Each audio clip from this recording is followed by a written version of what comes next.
Hello and welcome, everyone. My name is Victoria Winters. Welcome to Dark Shadows Trivia Night. Hello, my darlings. Welcome. I'm really Lady Zelda, but we've got to stay in this. And I would be playing the Dark Shadows theme, but I'll get a little. So we don't want to do that. But all is well, and thank you so much for being here. It is Saturday, October 11th of 2025, and I'm just loving this. And I know there are a lot of you in the chat that don't know Dark Shadows and have never seen it. And wow, you've missed out. It's like a big cult following from the mid 1960s into the 1970s with 26 seasons.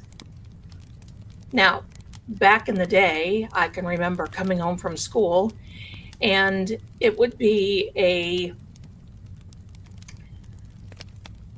time when my sister and I would race from the bus into the house. My mom would have the opening credits going, because I think it came on at like 4 o'clock in the afternoon on ABC. She would have a snack ready. She would have little drinks like iced tea or something. Occasionally, we were allowed a little glass of pop, but usually iced tea or some Kool-Aid. We'd have a little snack, and we would sit there wondering. Now, we were too young to watch when the opening came in 1966. I was too young. Even though I was, it was 100 years ago, right? Okay. So I was too young to watch that. We really didn't start watching it until the late 60s and into the 1970s. We watched it, and the storylines, they had my darlings. They had vampires, they had werewolves, they had zombies. They went back in time. They had portals that they went through. Now I'm going to tell you this. It was 30 minutes of pure bliss. But unfortunately, ABC knew that everybody was watching at that time. And I'm going to tell you that commercials were endless. You just get into this and you'd hear this dun dun dun, and you knew commercial time, and you'd hear da da da da, this kind of thing too. Crazy. And now when you watch it, a full episode is about 20 minutes. So you can get through, I'm going to say, very, very many episodes. Now, here's the thing. It is on Tubi and it is on Amazon Prime. However, don't miss the beginning. The beginning is Dark Shadows, the beginning from episode 1 to, I can't remember when. But if you don't watch that and you start with Tubi or you start with Amazon Prime, you're going to catch episode 210. And you're going to start in the middle, and you're going to miss out on a lot of storylines. You've got to start, if you've never watched it, you've got to start from the beginning when Victoria Winters was at the Foundlings Home, and now she's old enough to leave and become a governess to one Master Collins. I'm telling you, I think his name, oh my gosh, his name escaped me, the little boy. Anyway, my favorite era was the 1700s. I've got a lot of questions for all of you, but before we begin, I want to show you we have a giveaway tonight. This giveaway is going to be the same giveaway that we've been doing from the last 2 or 3 weeks now. It is with Beacon TV. We've been generously given 1 month streaming membership. And I'm going to tell you, if you like true paranormal investigations, movies, all kinds of things. It's a streaming service. They do have an app on Beacon. I'm sorry, on Roku. They do have an app on. You can watch it from your browser. You can watch it from your phone. It is a lot of fun. And they have a new series called Paranormal Mysteries. And just yesterday came out another one, and they were in Savannah, Georgia. So there's a lot of fun in this, and we will be giving this away later on. In fact, here is a little message right here. There's a giveaway. This is from Barnabas Collins, played by Jonathan Frid. What a wonderful actor and one of my favorites. So we're going to be giving that away tonight. So, my darlings, I don't think there's any other. Oh, there is another announcement. And I tried to get my background the closest that I could possibly get to the parlor, but it wasn't coming out right so you could see it. So this is the closest of the parlor in Collinswood, the name of the castle that they all lived in. Now, for those of you who did not see the beginning, I'm going to show this to you again. This beginning, and when you see, oops, let me.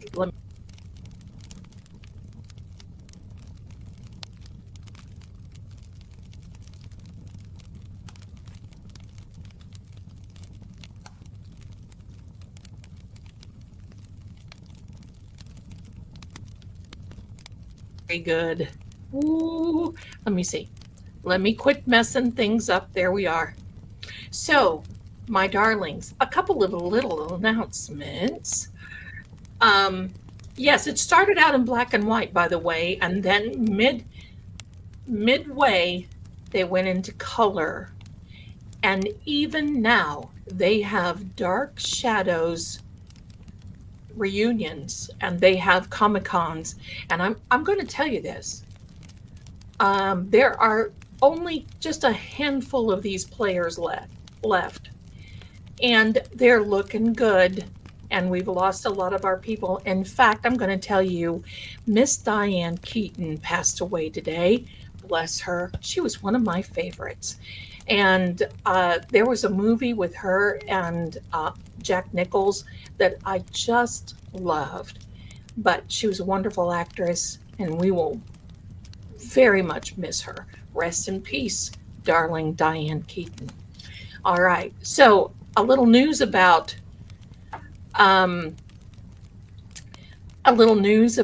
the Conjuring House. So, Conjuring House, we thought it was off the market, off the deal, off everything else. We just thought, hello. And unfortunately, fortunately, it's a mess. I'm just going to tell you, it is an absolute mess. Someone went in, paid off all the debt of the Conjuring House. Well, they thought they were taking it off the auction and that they were buying it. No contraire. They just paid all the debt. So now it's back. It's back.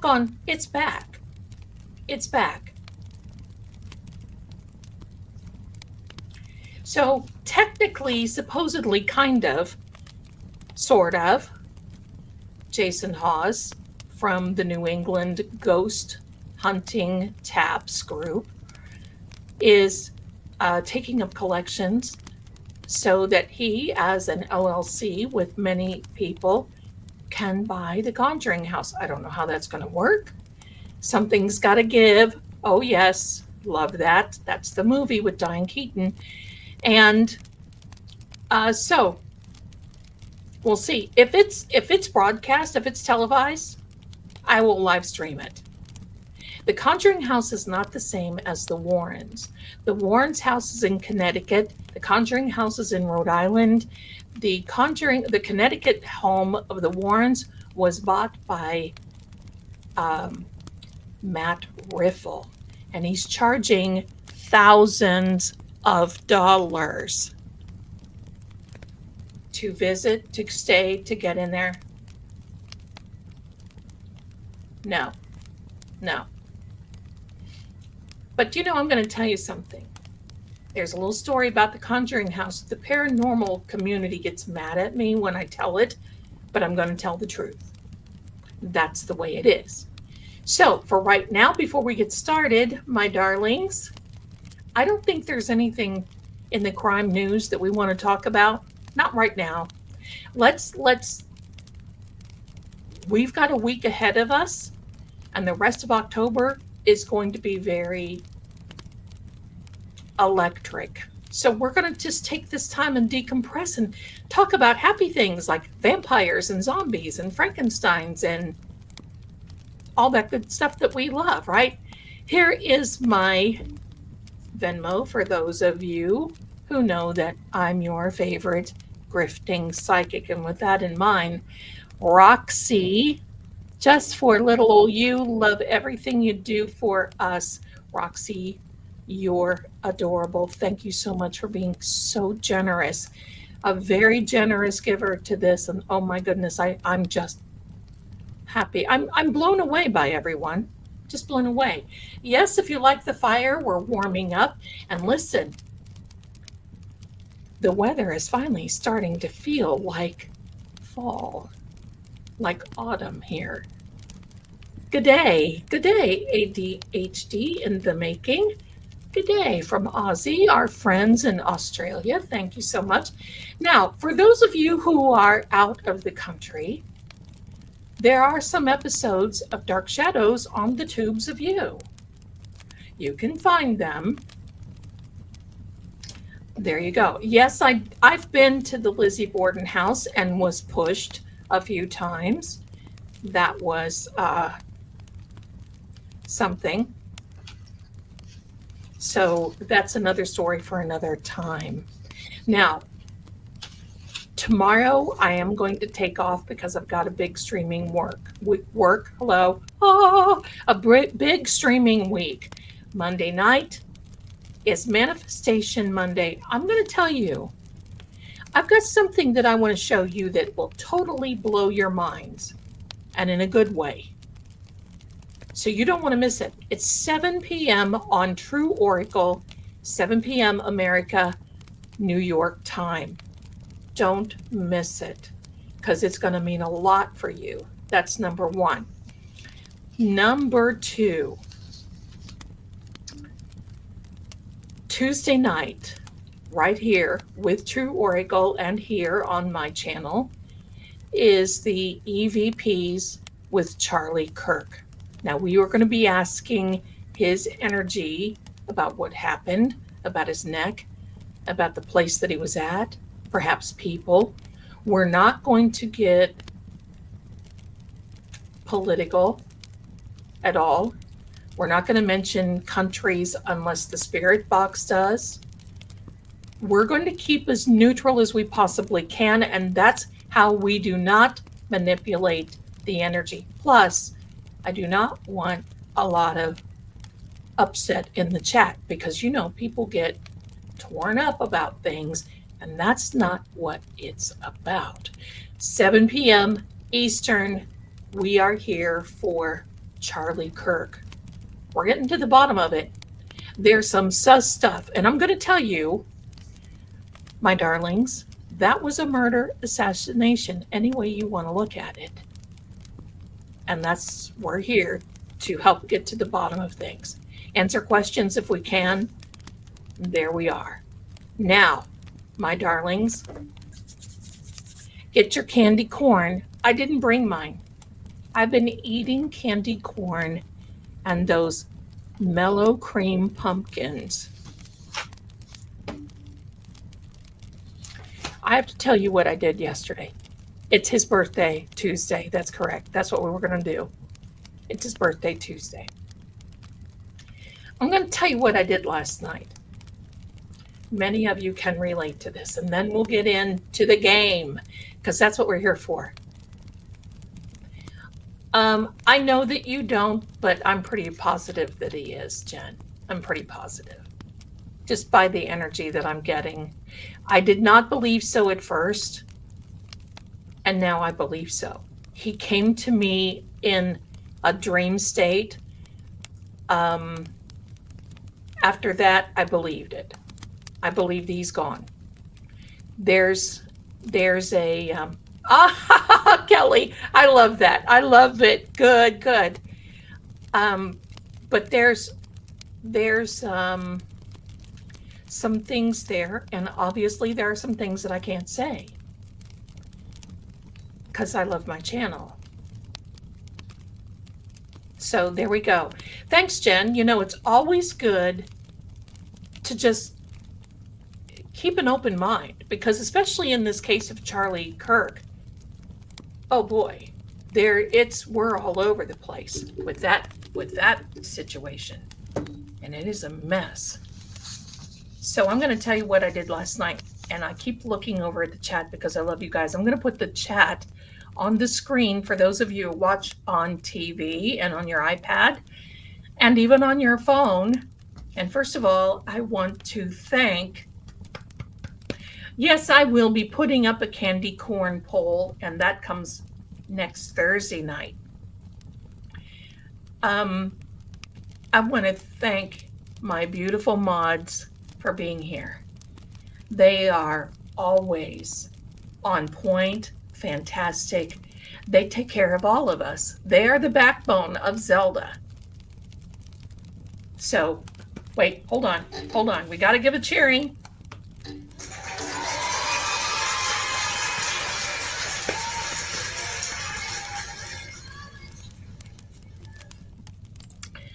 Let me see here. Thank you. Hudson Vintage, thank you so much. And welcome here. We love it. We love having you here. We do a lot of things. And you know something? Sometimes this stuff gets so heavy. And primarily I read on crime, and especially unsolved crime. Even though we have it solved in our little noggins, I read unsolved crime because there's so much to the story. So much. So with that being said, I'm going to tell you what I did. And believe me, it feels like crap.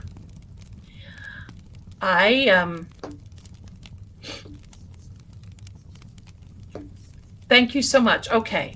Okay, stop. Okay, Zelda, stop looking, because I love talking to you all and I get distracted. Okay. I was sitting here last night. I was just, moseying around, doing my thing, printing off questions for tonight, making all of this stuff for tonight, because, I'm into it. I like to be extra. I rolled my chair and rolled it over the little toe on my left foot. And the nail kind of went, okay. And I'm going to tell you, I had to hold my mouth because that was pain in a way that I've not ever felt. I'm telling you, that was painful. And I'm going to tell you, that little guy just gushed. My son was in the room in a tournament and I can't holler. And so I'm hobbling to the bathroom. I've got my foot up trying to wrap it up, and boy, oh boy, with all of that going on, and I'm like, I can feel myself going pale, and I thought, okay, all right. So I wrapped some gauze around it, just real tight, around the nail part, just around real tight. And I came in here and I hiked up my leg on the corner of my desk and sat here and just meditated that pain away. And my son came out and he looked at me and goes, oh my God, are you all right? And I said, I need you to help me. I need you to go get the first aid kit, and I need you to come in. I know this is weird for your mother to ask you this, but I just can't do it. This is why I didn't make it through nurses school, of all things. God bless those people that take care of us. And I'm sorry. I know I'm trying to keep away from being as graphic, but it's a little on the twingy side. But I'm going to tell you what. Today, I mean, it's kind of laughable. I have hit everything with my foot that there is. Cats have walked over it. I've hit it on a corner going into my bedroom. It's one of those things where you just like, it's hurting. So I can help everybody else, but I can't see myself. I know. That's weird. I know it. But it is what it is. There's Mrs. Marie in the chat. Hello, Mrs. Marie, and welcome. She's the big backbone of Zelda. Backbone. She's the woman behind the woman. Yeah, she is the backbone. She's the backbone of the channels. She takes care of me. There you go. There you go. Now, I'm going to tell you one other little story. Word on the street on some platforms is that Jen supposedly, allegedly, sort of, kinda, has some voodoo dolls of one Karen Reed and one Aiden Carney, aka Turtle Boy.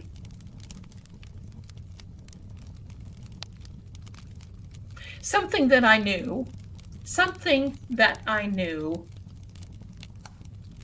You've heard me talking about it, and now it's come out. Now, the source that has said that is Miss Lindsay Gattani. But she's spilling the beans right now, and I sort of kind of half believe that little story, only because what she is saying makes sense.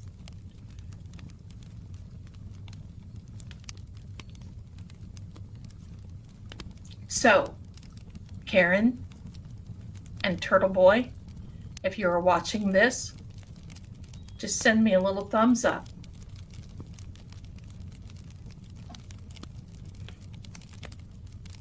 But I'm inclined to, because she's come after me, and I was psychically attacked last year, and game on now. Game on. I was right. Thank you, Lisa. I have some beautiful sweet tea I'm drinking with lemon tonight.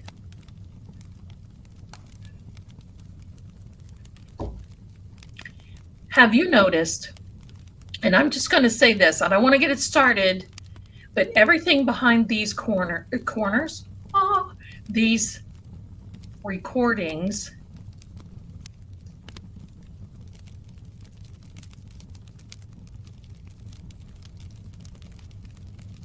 she is behind it one way or another, in my opinion. But you know what they say about opinions.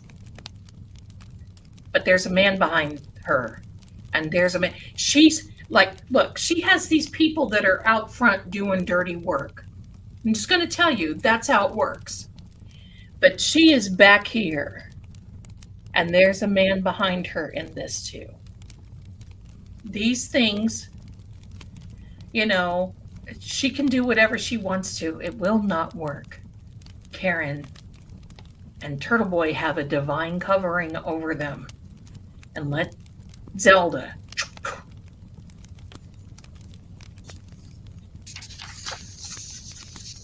And I was dancing in JFK's. Oh my gosh.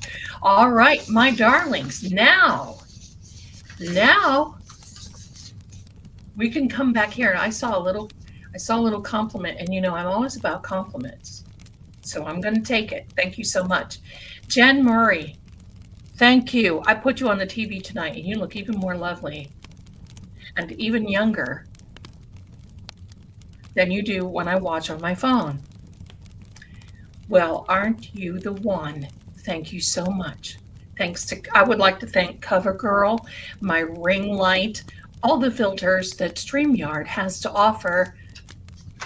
And I'll take that compliment. Thank you so much.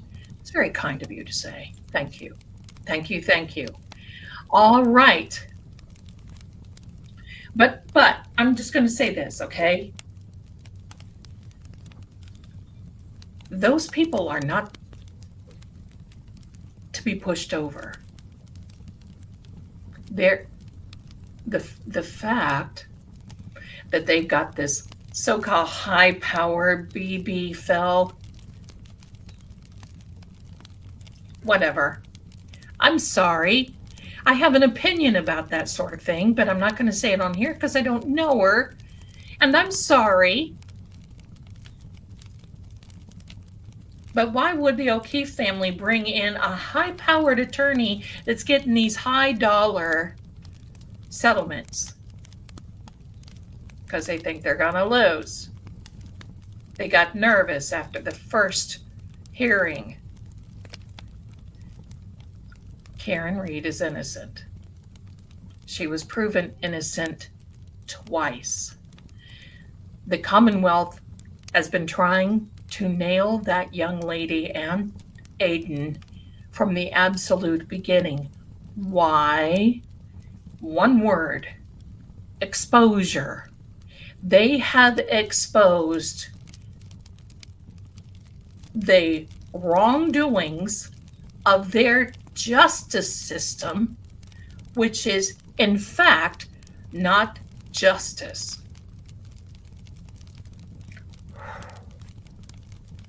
So Jen, you can do whatever you want to, darling. It's going to take a heck of a lot more, but here's a little tidbit for Jen and those little voodoo dolls. When you start messing and you really don't know what you're doing, that stuff can all of a sudden take a turn. And what you're doing is you're inviting not so nice spirits to come in and visit you. Because when you manifest this dark energy that you want to, if in fact you are doing this, when you manifest this dark energy to take care of people that are innocent and who have a divine covering over them, and you embark down this path, look out, sister. Because all of a sudden, all this, you think the Conjuring house is bad. All this conjuring, voodoos, it takes a lot of energy if you're doing it right. And I suspect she's probably done her little homework, and I suspect she's probably getting some from something else. She's paying a lot of money for it, I can tell you that. Whoever is assisting her has seen her coming. Just like she's been assisting Kate Peter, new mouth, new hair, new whatever. Too bad she couldn't buy a new attitude, because that one stinks.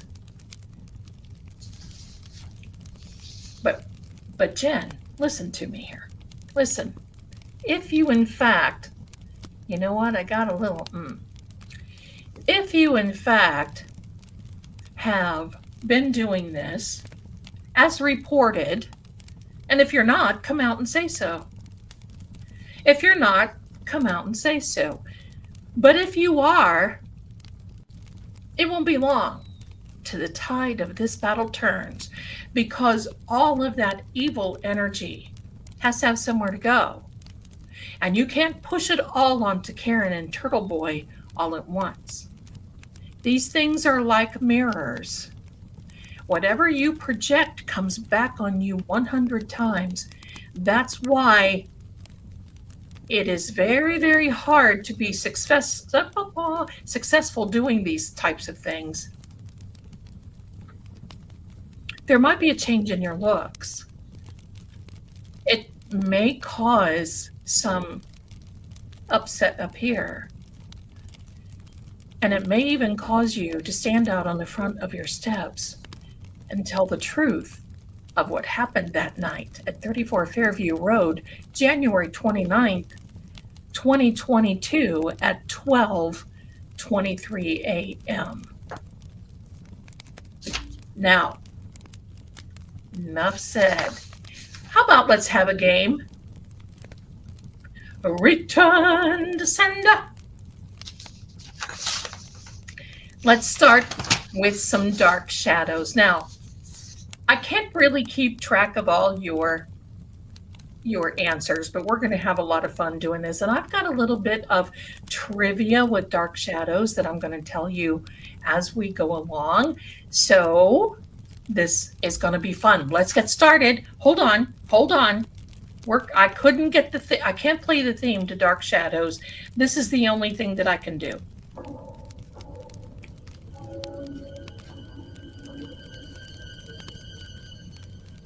Welcome. Here we are. Well, and for those of you who have never watched it, Prime and Tubi, make sure you start you see the dark shadows from the beginning.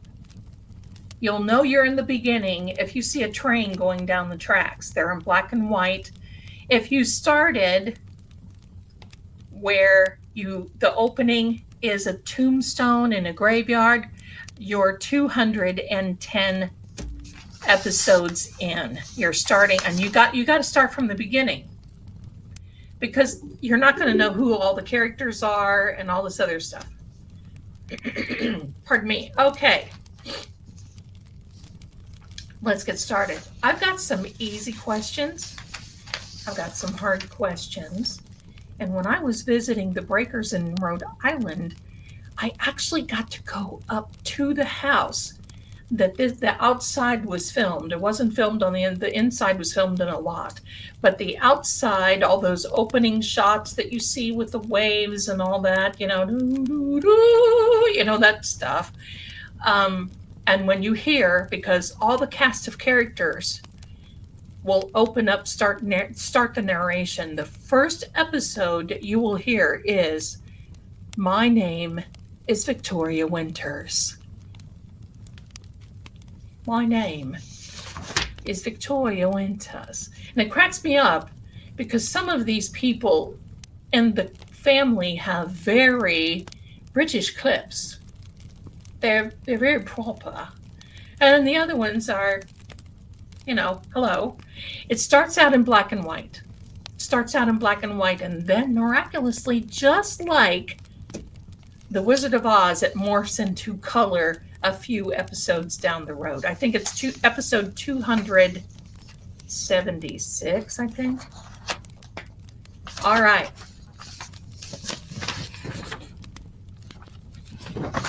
Four pages. Let's go. Now, I'm going to tell you this. I can't keep track of who's winning or who's not, but let's just have a lot of fun. That's why we're here. Let's celebrate the time together, and we're going to leave all this heaviness, and we'll take care of whatever it is that we need to take care of. And thank you so much. I'm going to start out with a couple of questions. Let's get into this. First easy question. Put it in the chat when you're ready. And yes, I know many of you have Google right there. Good. Let her rip, tater chip, because here we go. Who was the vampire introduced in 1960? Did you hear what I just said? 1967, that became the show's most famous character. Put it in the chat. Who is the vampire in 1967 was introduced? There we go. Yes, Lori. Yes. Yes, Barnabas Collins. Yes.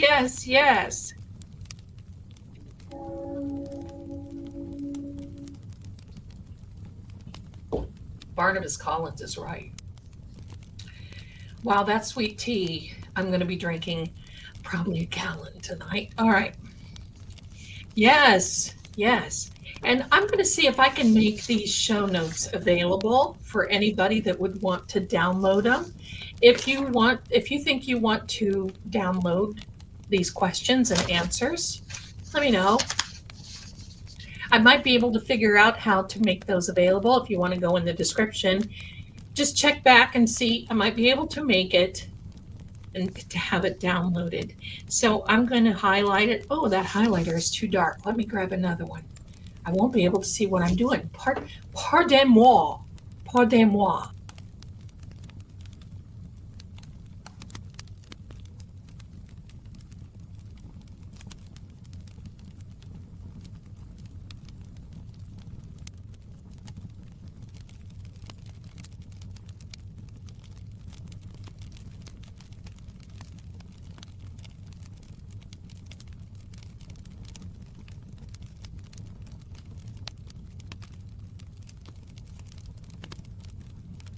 Had to get me another highlighter, and just like that.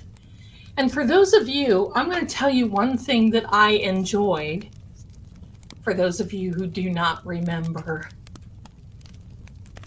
oh my gosh, Zelda, today, get it together, girl. All right, I'll find it later. There we go. That's so much better. For those of you who have not watched it, at the end, just like what you saw, you'll hear the ending and the credits, and they'll show a room. Well, sometimes the cameraman or a lighting guy would walk through the room, and they'd look and they'd go, oh, and they'd run out. This was a show that had so many bloopers, it was just hilarious. Now, hold on, I got to find a cap. This cap, because if not, my highlighter is at risk. Oh my gosh, Zelda. Zelda. Okay, here we go. Blooper number 1. Here we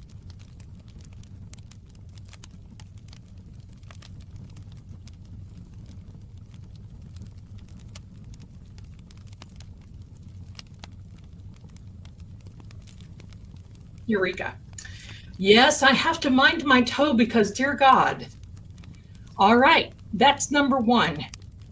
Here's another easy one, and then we'll do a hard one. There we go.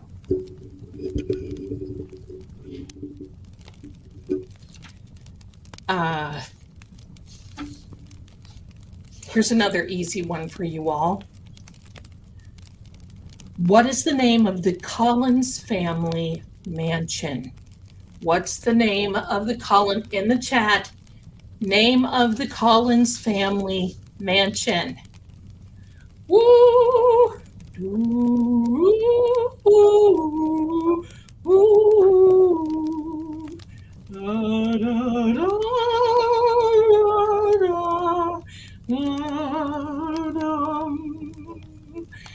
Lots of cello in this music.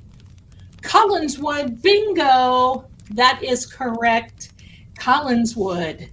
Yay, Collinswood is the name of the family's mansion. Now, I'm gonna get a little medium. Here's a little moderate. Ready? This is getting a little hard now. Get your Google hats on, because that's what it's going to be. Which character traveled back in time in 1795? Which character traveled back in time in 1795? Put your answers in the chat, my darlings. One of my favorite storylines. Hands down.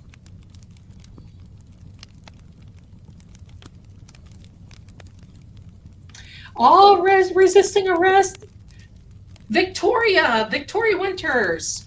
Yes, Victoria Winters is the first character that went back in time in 1795. Congratulations. You all got that one. Yay. All right, let's do another one. This is tough. We're going to get a tough one. Are you ready? Who was the proprietor of the Blue Whale Bar, that popular hangout for kids and grown-ups alike? Kids meaning, not kitty kids.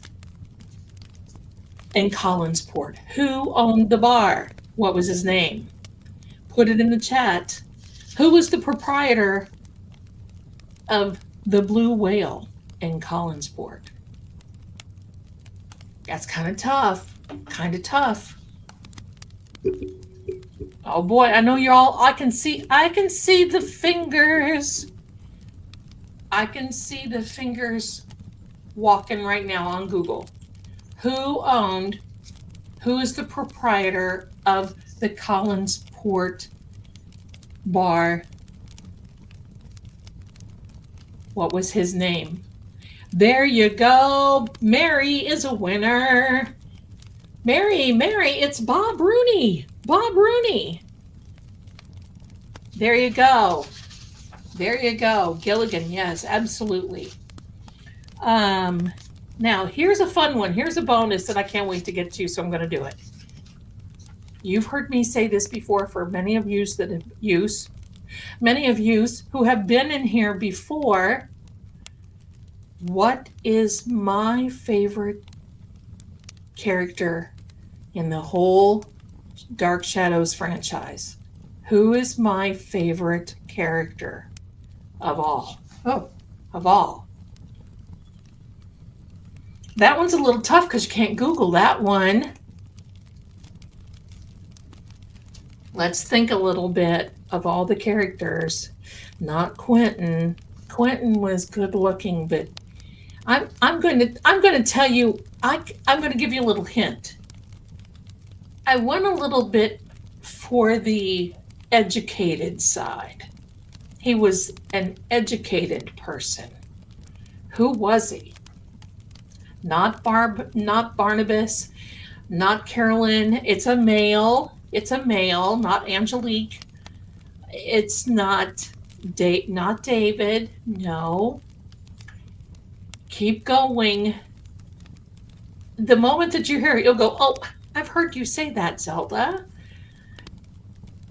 Red Eye, LAX to Boston, the professor. It is the professor who is the down into the ancestor line. I keep turning colors here because of this light. It is Professor Elliot T. Stokes. Dr. Stokes, Professor Stokes. He is, Ben Stokes was his ancestor in the 1700 storylines. And I felt sorry for him. And that to me was one of the best characters and character lines. Doctor, and it's because he was weird that I liked him. I didn't have the hots for him, but that he was played by Thayer David, which actually it was David Thayer was his name. He was the occult scholar. He's the one that they all ran to every time something was going on. Oh, yes. And the poor man passed away very early in life. He and his wife had gotten a divorce. They were getting back together. He passed away. He had a heart attack and passed away. But he is one of my brilliant skeptical characters on there. And so there you go, my darlings. He was spiritually attuned into. So let's get a couple of easy questions now. I'm marking all these off. Let me see. Here's an easy one. Y'all can do this. What is the fictional Maine town in Dark Shadows called? That's right. He played the Count too. That's correct. What is the fictional town? What's the name of the town in Dark Shadows, my darlings? Maybe Professor Stokes will join us. I should change my name to Lady Zelda Kelly Stokes von Gorlick. Zelda Stokes. Collinsport, you got it. Collinsport, Maine. Yes. Bravo.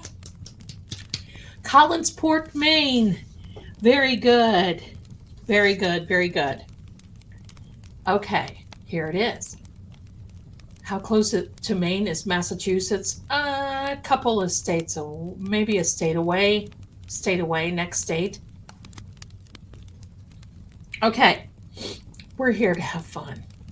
But I'm going to tell you, even since when I was a young girl, 100 years ago, when Ben Stokes came up, that character was riveting, how he played Ben Stokes, and then how he morphed into Professor Elliot T. Stokes.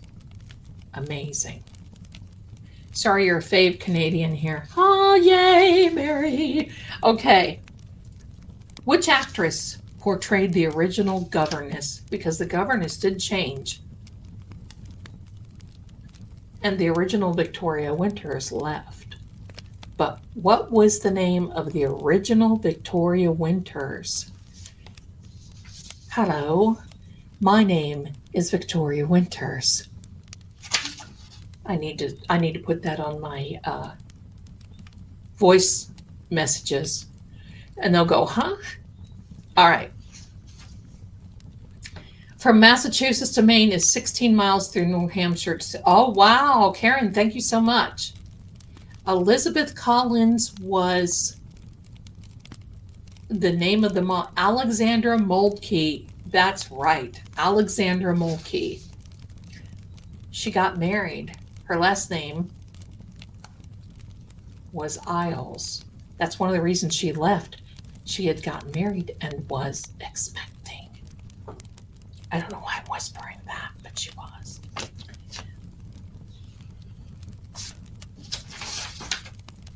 Who created Dark Shadows? Kate Jackson was in it, one of the angels. Remember Charlie's Angels? Kate Jackson was in it. That's it. Moltke, not Moldy. Mitchell, behave. Moltke. Who created Dark Shadows? Who created the storyline Dark Shadows? He created many other series. That's right. Dan Curtis. And at the end of the Dark Shadows, you would hear, "This has been a Dan Curtis production." Dan Curtis. You guys are good. You guys are good. You guys are good. Here we go. Now let me change highlighters because I have a system. I am like Robert Alessi because I need to be Robert Alessi is my spirit animal with all this organization. There we go. What instrument played the very haunting theme when you heard the opening? And I'm going to give you a little thing.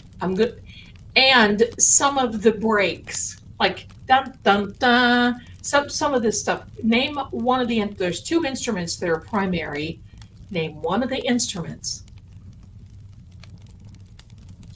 Name one of the instruments. A cello. That's right. Organ and a cello. That's correct.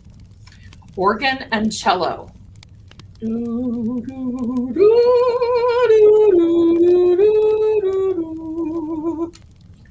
There you go. Thank you, Mitchell. Is getting ready to go to the back of the class. Yes. So there we go. Okay. There was a little bit of piano in that as well. Tell me what the name of the supernatural being was, not who, but what was it that cursed Barnabas Collins? What cursed Barnabas Collins? And if you're new coming in here, please do me a favor, bump that like button. Hi, my darlings, come on in. Y'all are doing good, I'm telling you. What cursed? Not who, you'll know who it is, but what cursed Barnabas Collins, bump and hit the subscribe button, please. And don't forget your grifting psychic up here because, I mean, what is this joint without being a grifter? Not a voodoo doll. We know who plays with voodoo dolls, but she's in the wrong state. Not a vampire. What else was there? Who cursed out of jealousy? Sounds like her. We could change the name of this person. You're close, Lori, but I'll give it to you. Angelique was a witch. Cursed Barnabas Collins because Barnabas Collins fell in love with Josette Dupree. And so the witch Angelique, who was in love with the vampire, hello. See, for those of you who have not seen this, hello. I mean, it's the supernatural soap opera is really what it is. There we go. Angelique Bouchard is her name. She was a French girl. She was French. And so was Josette Dupuis, I think, is her name. You're welcome, Lori. You're welcome. I'm going to give you another easy one, and then we're going to get into some hard ones. So get your little fingers ready. All right. What was the name of the Collins family business? What businesses did they have? Yeah, this is all very 90210, right? Right? We've got, oui, Madame Dupree. That's right. We've got, oh, and don't forget, there were psychics and card readers. There was a psychic that actually got unalived in, going in there to settle some things down. She was unalived, and there was some card readers, and they get the tarot cards out. There was one scene that was a blooper, and it was the doctor who played this other character, who was a gypsy, and she put the cards down on the table and flipped one too much, and it just went flying off the table. I was laughing so hard, but that's kind of because it was shot live, everyone. It was not pre-recorded, so it was shot live. And that's what was so fun about this, because they would blooper it up and forget lines. And you could hear, because Barnabas would be standing there, like there, and he'd be standing there with this blank look on his face. And then he would go, and you could hear one of the other characters, if he would come into the room, and then he'd go, oh, if they would come into the room, it was hilarious. Okay, so let me see here. Amy Laws, 1972, my darling. You have to go to where it says Dark Shadows, the beginning. It'll say episodes 1 through 210 or 209. Because you can't start there. It is in the middle. So you got to go where it says, because there's two streams. One is for where you start in the middle of the graveyard, and the other one starts right with the train. So there you are. Yes, it is a shipping. Well, yeah, they were into shipping. It was fishing and cannery. They did a lot of fishing. Something smells fishy in Collinsport. That's right. Something smells fishy. There we are. You guys are one. This is fun. I mean, it's fun for me. I hope it's fun for you too, because I love this. Okay, here's another easy one. I said this earlier, so if you listened, you're going to get it. What was the network that Dark Shadows came on? Something really smells fishy in Mass. It sure does. Thank you, Mary. What was the... Oh, I hit this bloody... What was ABC? That's correct. American Broadcasting Company. ABC. DEFG. Okay, let's do a harder one. Thank you, everyone. ABC is the name. It is that. No, you're not interrupting at all, Amy. You gotta go from the beginning. And I can't find a place where we can watch it because it's all copyright.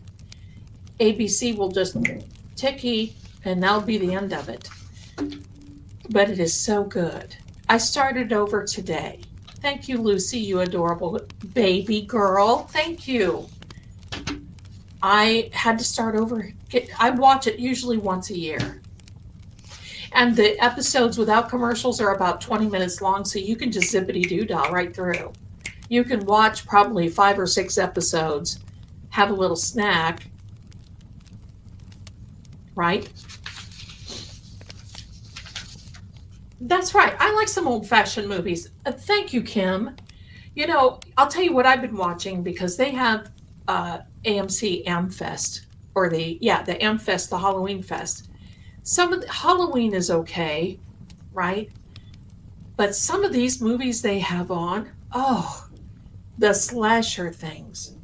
Oh, now listen, I heard there is a new, somebody can tell me this, I don't know where. There is a new in production Night of the Living Dead. I just keep, every time I say how much more gory can they get, they accomplish it. So, oh my gosh, TMC, I love those. But see, I always watch those and there was none. I love those classical, the werewolf, Frankenstein. To me, it's all that psychological scare. But I remember when I watched Night of the Living Dead. I was a young girl. I'm going to tell you. That was new. Rosemary's Baby. Classic. The Exorcist, I just watched for the first time in my whole entire being 2 years ago. And now being where I am in life, and now in the time of life, after seeing all these crazy movies, I look back at them and I think, that's it? But at the time, that was horrible. That was horrible. I remember when that went out. Linda, there you go, my darling. I love all the older stuff. I'm into this. And I'm going to tell you, and then we're going to get back to this. Arsenic and Old Lace, classic. I love it. But I want you to know what I watch at New Year's Eve. And every year, Turner Classic Movies has it on. The Thin Man series. Look out. I'm scheduled. It's either on Christmas Eve or New Year's Eve. And I start right from the beginning of Nick and Nora and their little doggy, and I watch every one like I've never watched them before. That is my little tradition. Let's get another question. Because these newer ones I can't hack. Final Destination.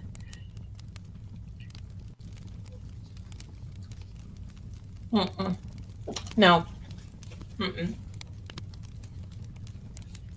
Okay, my darlings, here we are. I'm going to get you a hard one. Let me see. This doesn't look so hard. Oh, I love Topper too. Here we go.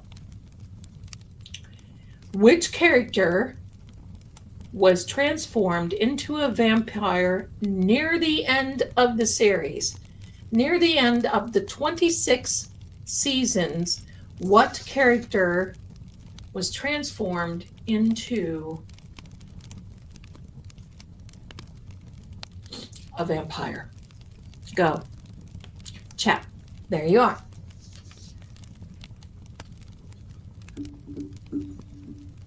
Which character was transformed into a vampire near the end of the series? It's kind of hard. Not Carolyn. Not Willie. Willie was gone, I think, then. Maggie was gone. Some of these left.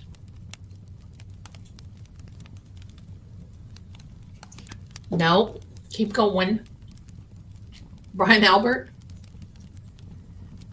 Oh, that's a hard. Yes, yes.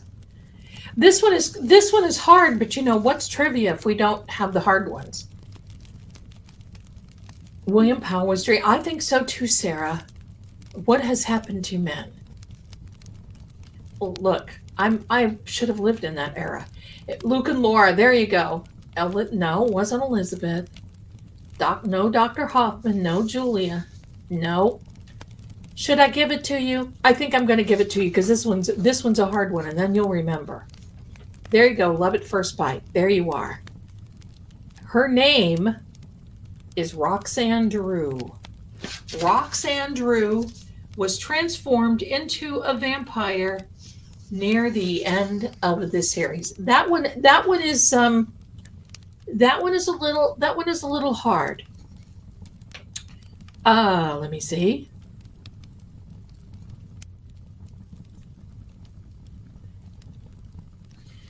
What was the final line that was spoken at the end of the series? The last thing that was said when the curtain was dropped, when Roxanne, near the end of the series, what was the last thing that was said? Kind of on that. They were not going to end it. However, hold on, I've got something on my screen here. They were not going to end it. However, they started to run out of storylines. You know, you could only have so many going back in times and transporting and werewolves, all this other stuff. Okay, I'm going to give it to you. The last line. What was the final line spoken in the Dark Shadows series? It is, for now, the shadows at Collinwood are still. I like that. For now, the shadows at the house of Zelda are still. For now.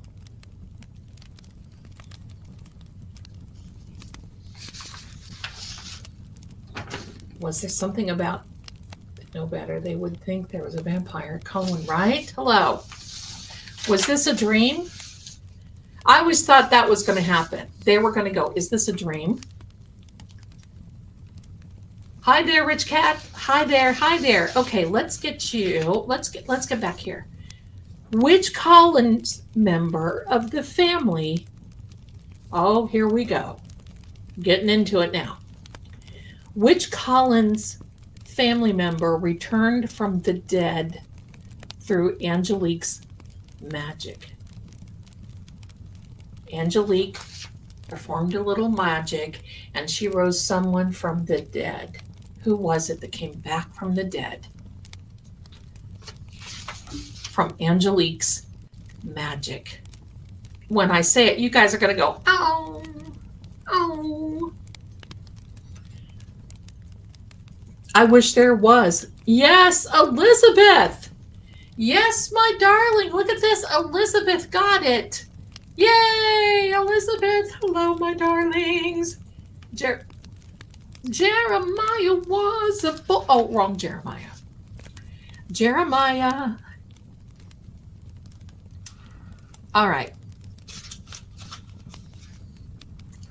There was an object. There was an object that symbolized the curse on Barnabas. It was Angelique's. What object was it?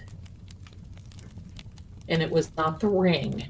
So there was an object symbolized Angelique's curse on Barnabas. It was not his ring. What was it?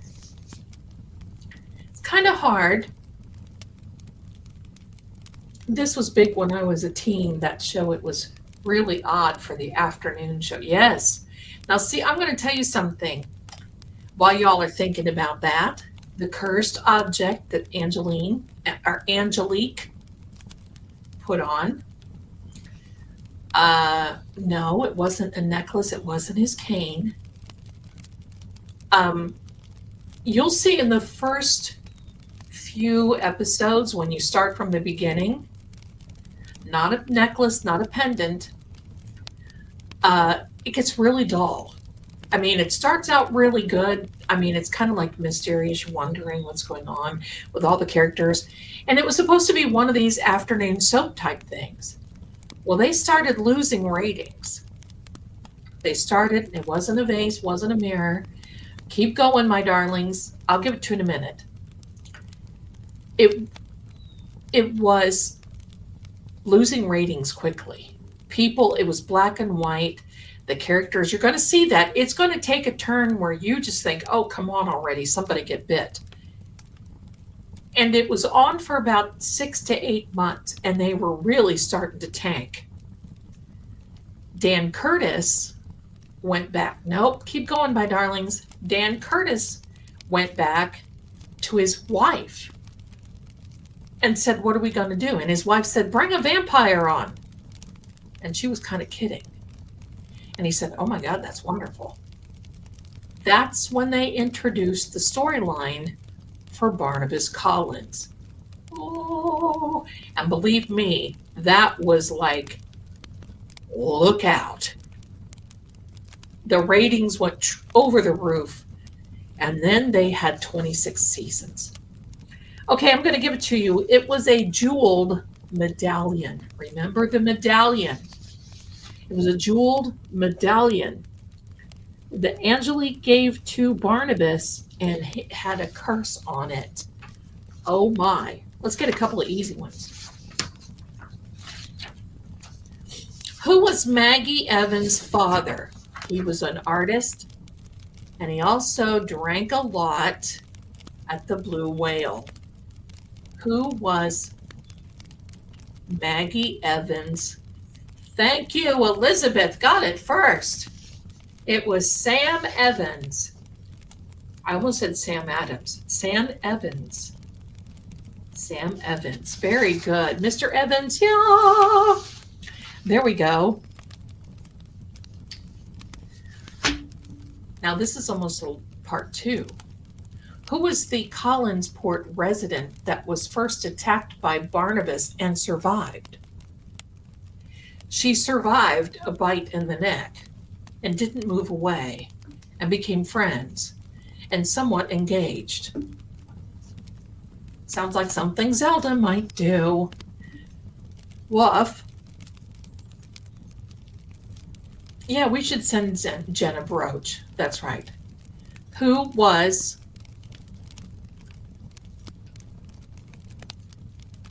That's right, he did do the...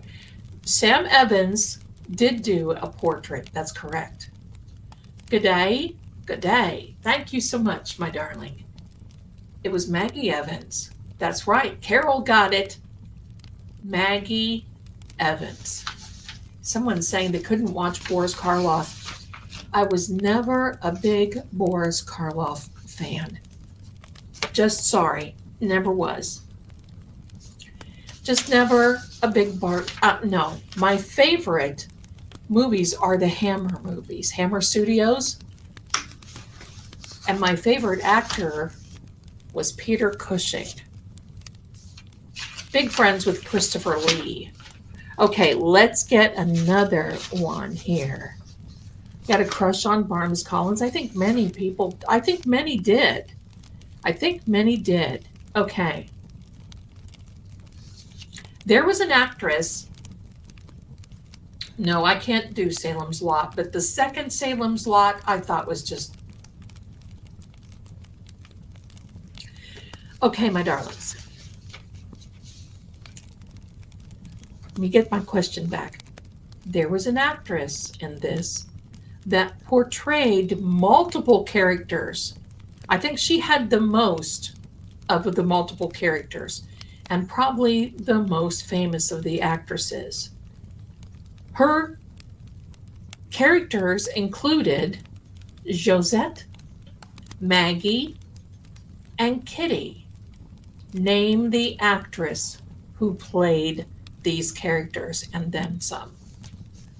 I know y'all know her. And still alive. She was married. Her husband passed away not long ago, and she was with him as he passed, sorry. Catherine Lee Scott. That is correct. Catherine Lee Scott. And who can tell me what her profession was before she became an actress?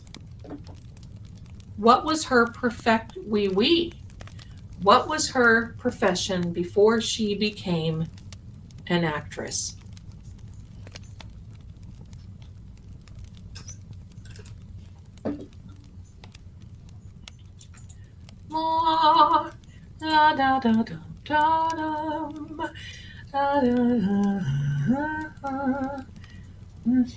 Beyond closet. A Playboy bunny is right, Carol. She was a Playboy bunny, and she was adorable. She was a Playboy bunny. That was Catherine Lee Scott. She was the bunny. And see, back then, Playboy bunnies in these clubs were not, you know, it wasn't like that. Okay. Which character, here comes a good one, which character's soul was trapped in the body of another person by Count Pettify? I can't say his name. I never could. By the Count. What was the character's name? His soul was trapped in the body.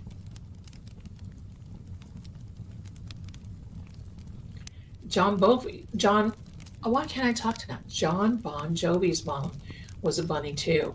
I'll tell you what, I love John Bon Jovi because he has all of those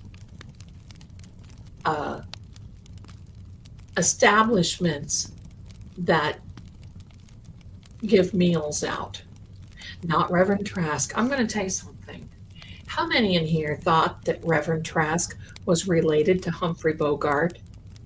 Did anybody, and he's still alive, by the way, that gentleman that played Reverend Trask. Hello.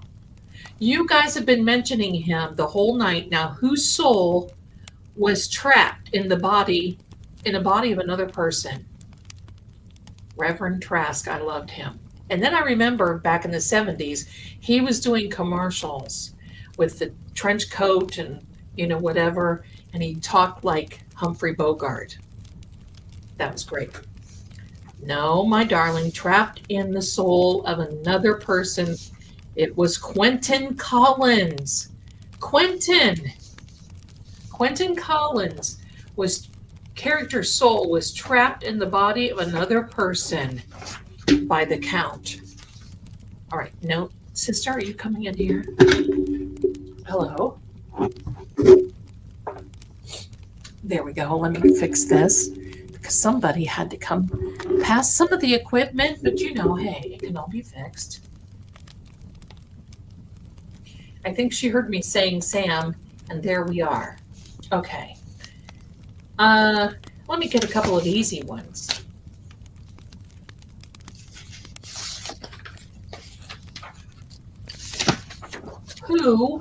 I mentioned this already.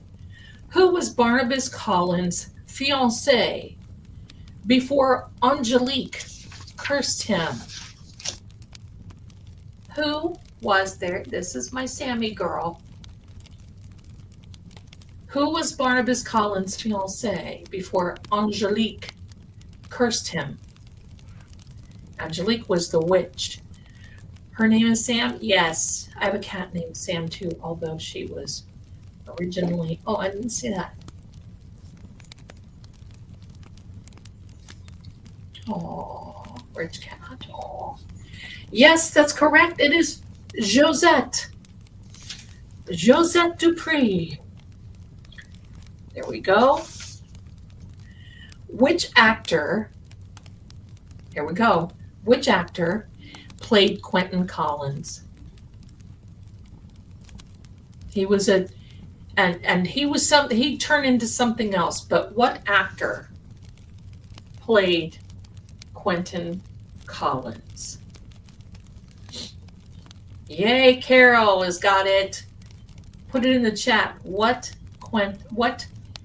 Yes, David Selby. And do you remember that song that he had that he would play on the gramophone? That became a thing. Okay. Now oh, there. I was going to say I lost my place. Okay. What was the name? Carol's a fan. Carol's a fan. What was the name of the Collins family ancestor who built Collinswood? What was the name of the ancestor who built? And a little hint was his picture. And see, I was going to put my picture here, but I didn't have time today, but I will. There we go. Who built Collinswood? Who was the family member originally that built Collinswood, the castle? Joshua Collins. Joshua Collins was the one. Here comes another one. Dr. Hoffman, Julia Hoffman, she drove me crazy. Remember, did you ever see her in Night of the Iguanas? Dr. Hoffman,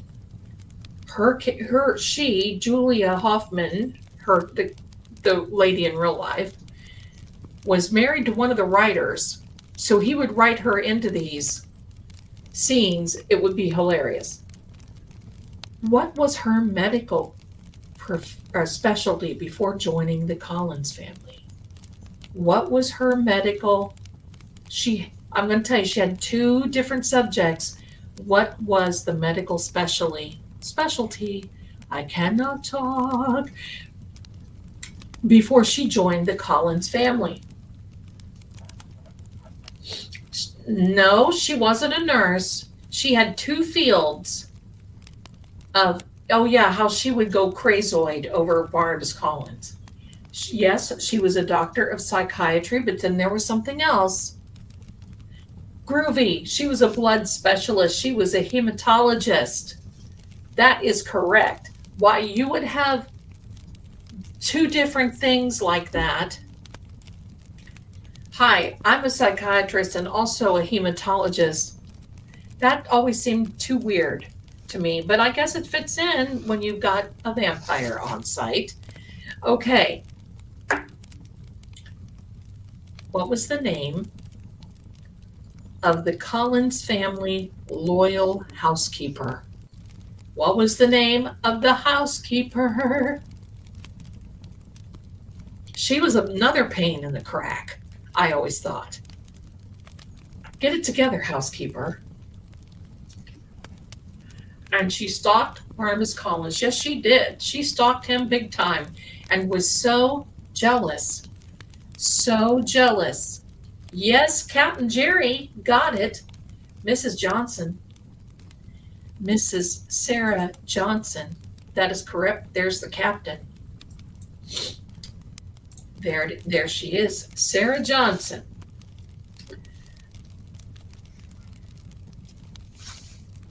Let me see. What was the name of the actress that played Angelique Bouchard, the witch? And don't anybody say Jennifer McCabe. You'll be disqualified. If you know, you know.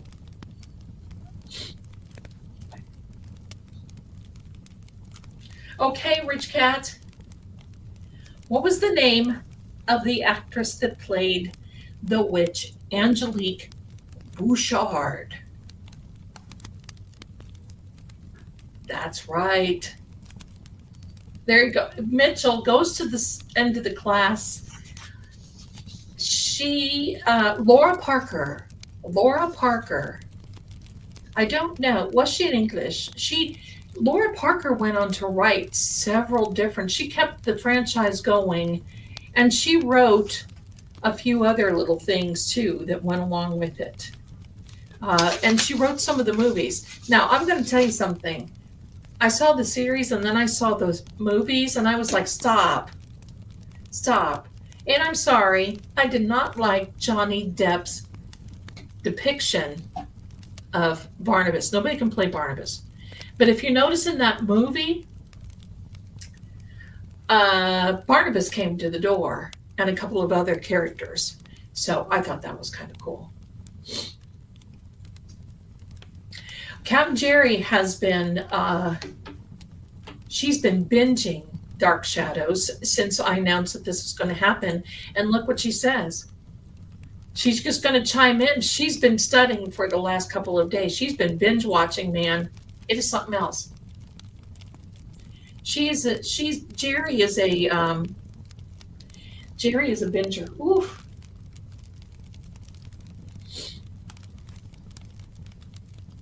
It's probably because I have a little ringing. It's probably because that person that I said sent that back to me. Okay. Let's see. We said this one. Here's a good one. What character discovered Barnabas' coffin in the old house? Now that's when it gets good. Can anyone say? Yeah, they did, Mary, and we've been talking about that on this channel for a long time. Yes, keep going. It is Willie Loomis. And I'll tell you what, on site, the women loved that young man who played Willie Loomis. There was another one before. So if you start at the beginning, you're going to see that this Willie Loomis, I didn't like the original. I liked the one that we know. And then he went on and played the husband to one of the ladies. It was Cagney and Lacey, I think so. Played her husband. He's been in a lot of stuff. And he passed away not long ago. He was adorable. I wanted to actually go see him and write him a letter. And Zelda never did. And I always kicked myself for that. But he would love it. His son would sit and read him these letters. And you know how I thought, oh, I need to write him a letter, because he was actually in a convalescent home. He wasn't doing very well. So he loved that reminiscent. Listen, poor Willie, he went through a hard time and when he found Barnabas, oh, that was intense. Hi, Helene. Hello, my darling, from Austria. Welcome, you, my darling. Okay.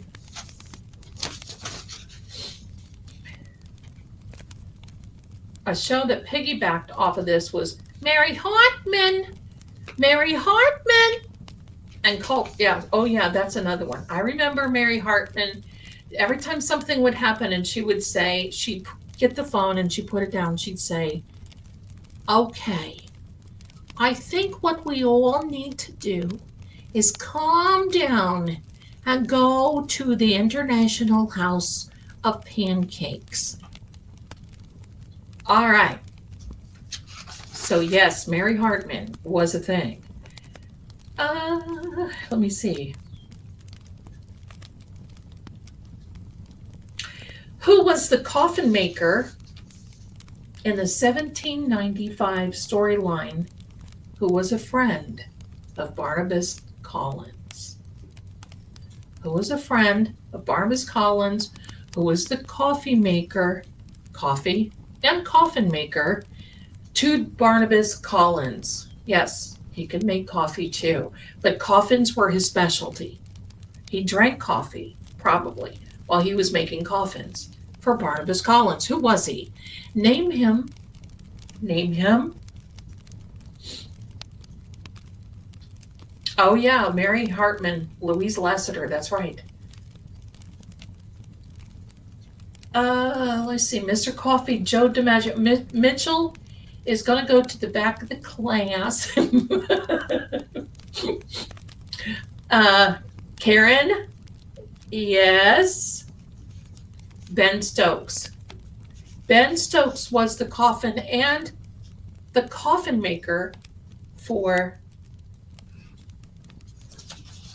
no coffin daffers, no cloak and daggers, no coffin daddy. Ben Stokes or Ben Stokes, either one makes coffee as he's making coffins for Barnabas Collins. All right. Who unalived Jeremiah Collins in a duel? Who unalived Jeremiah? Goodbye. Who unalived Jeremiah Collins? Are you going somewhere, sister? Thank you. Who unalived Jeremiah?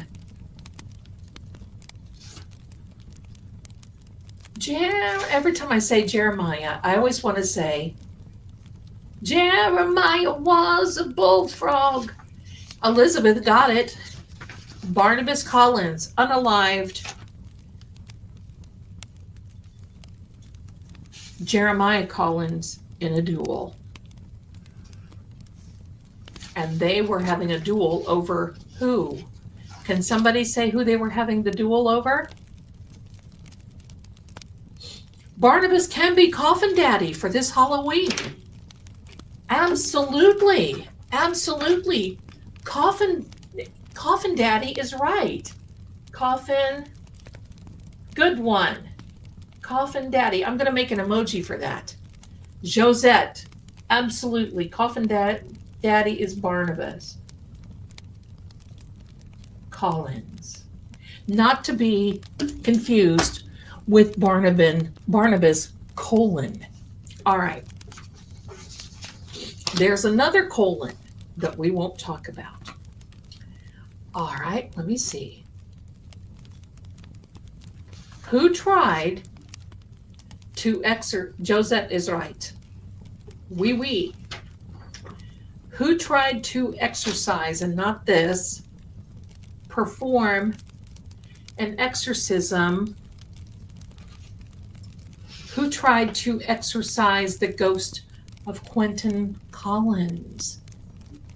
Who tried to exorcise, meaning perform an exorcism on the ghost of Quentin Collins? That's kind of hard.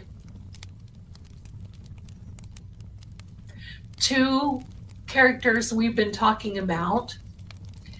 I'll give you a hint. One is my favorite character. Who's the other? Who collaborated and tried to do an exorcism of the ghost of Quentin Collins? Who tried to bring him around or get rid of him or something? Elliot Stokes, that's one. Elliot Stokes, not Angelique. Not Angelique, not Trask, not Barnabas. We were just talking about this blood. We were just talking about her. She's a talker. She's a talker. We were just talking about her.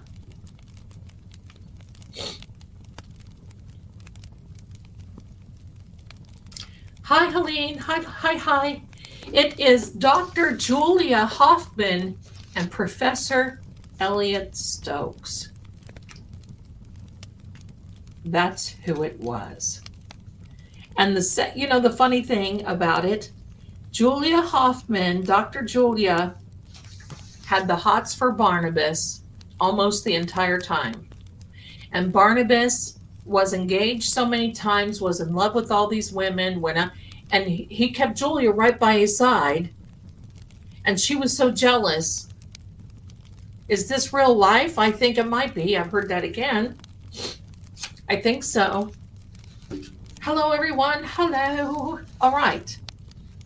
Let me see. Some of these are hard. Some of these are hard, but okay. Who was the actress name that played Dr. Julia Hoffman? Look, I act like I'm Barnabas. Look, I have a ring. Barnabas has that ring. Only Barnabas wore it on his forefinger. I can't get this ring on my forefinger. But you know, you can buy that ring, and you can actually buy the cane, and there's some of his stuff. I can only wear this. In the wintertime, this ring almost goes on this finger. It's because, you know, my fingers swell. Yes, that's correct. Elizabeth got it first, Grayson Hall, and Carol. Grayson Hall, absolutely. That is, and that her husband was one of the writers. So she got some of the weird parts. So Grayson Hall it is. Hi, little girl, 208. Honey, I got to ask you something about your profile picture. Where did you get it? Because that looks awfully familiar. Mazzo's holding a fundraiser for Kelsey Fitzsimmons, and they have raised almost $4,000. That's wonderful. I hope Kelsey is doing good. Okay. Grayson Hall was that. What ghostly child often appears around Collinwood? What was the name of the ghost girl that was around Collinwood?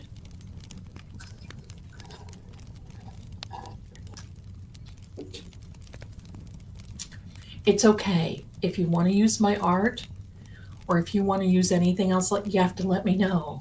Okay? Okay? Just ask me. All right. So, who is the name? Yay, Carol got it.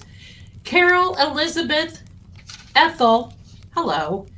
Ethel Mertz. We know you, girl. Ethel Mertz. Little Sarah Collins. All right. Who was Barnabas Collins' human servant and reluctant ally? Who was reluctant? Sorry, I keep hitting this. Let me get, somebody sent me a message here. Thank you. Yeah, Carol is on fire. She's a go-to. It is Willie Loomis. That's right, Carol and Elizabeth, all of you. Willie Loomis. That's right. He was seriously a slave to Barnabas. When he found Barnabas' coffin and woke up Barnabas, and Barnabas came out like a big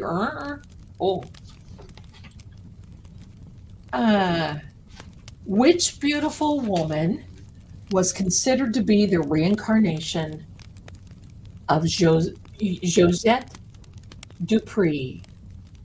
Who was considered the reincarnation of Josette Dupree? Who was it? Elizabeth Maggie Evans.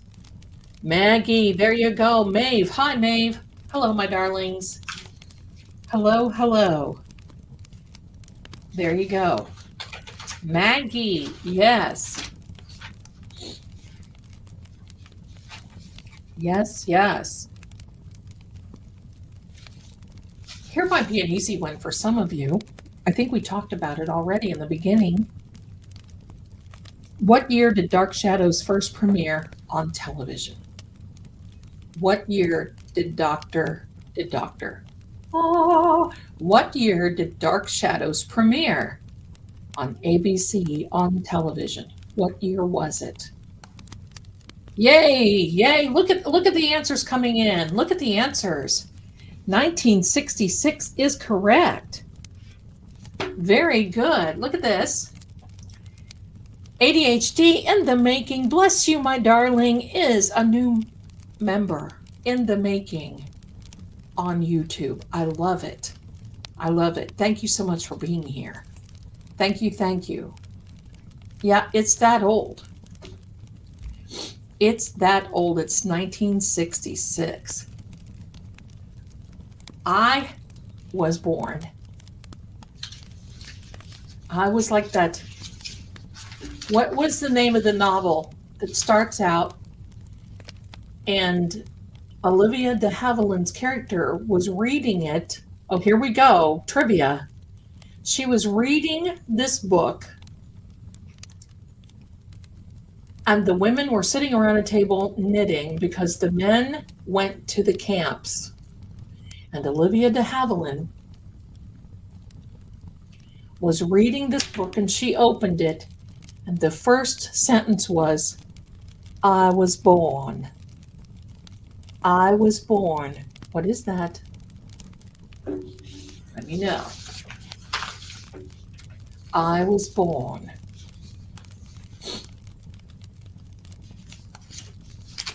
It was in Gone with the Wind, but Olivia de Havilland's character, Melanie, was in the movie. She was reading the book. I'm gonna give it this line to you.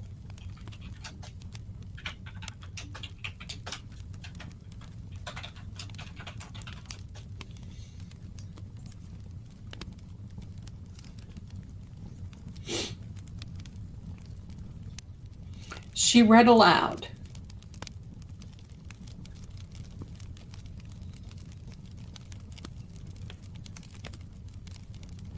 There was actually 2 books. And I remember this from the novel because it was different from the movie. In the movie in the movie Gone with the Wind, Olivia de Havilland in the movie was reading from David Copperfield. And the first line is, I am born. But in the book, the character Melanie, is reading from Les Miserables. She's reading from that book. Like sand through the hourglass. Those are the days of our lives. All right.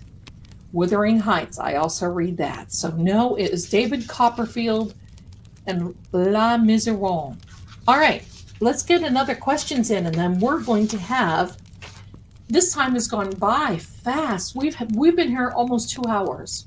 So let's do another 2 or 3 questions. What do you think? And then we're going to have So Are the Days of Our Lives.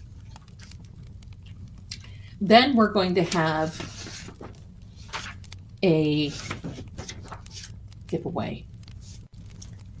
Let's do another one. What year did the original Dark Shadows series end its run? What year was it? What year did Dark Shadows end?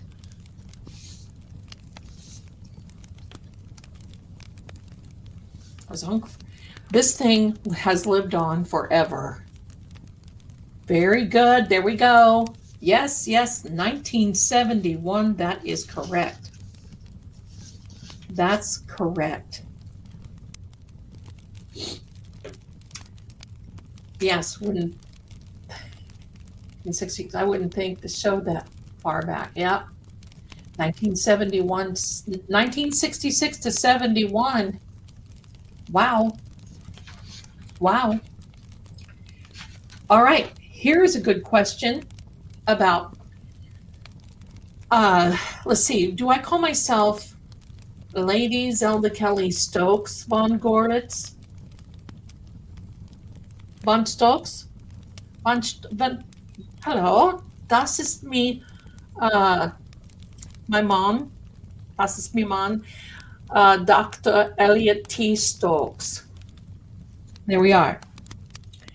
Dr. Stokes, what did he use to counteract supernatural curses?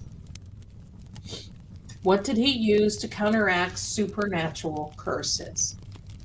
Was did he use? What did it's Professor Stokes. He was a prov. Professor Stokes used to counteract supernatural curses. This is kind of hard. I know he did use a cross, but I'm gonna give it to you because I think he used just about all of this. The answer is ancient charms, runes, and incantations. Ancient charms, runes, and rooms. Welcome to my room. Yes, and see, this was, I did that on purpose. I was going to put my picture there in kind of this Victorian, like this chick right here. I was going to put my picture there. And I didn't have time. I will. All right, so here we are.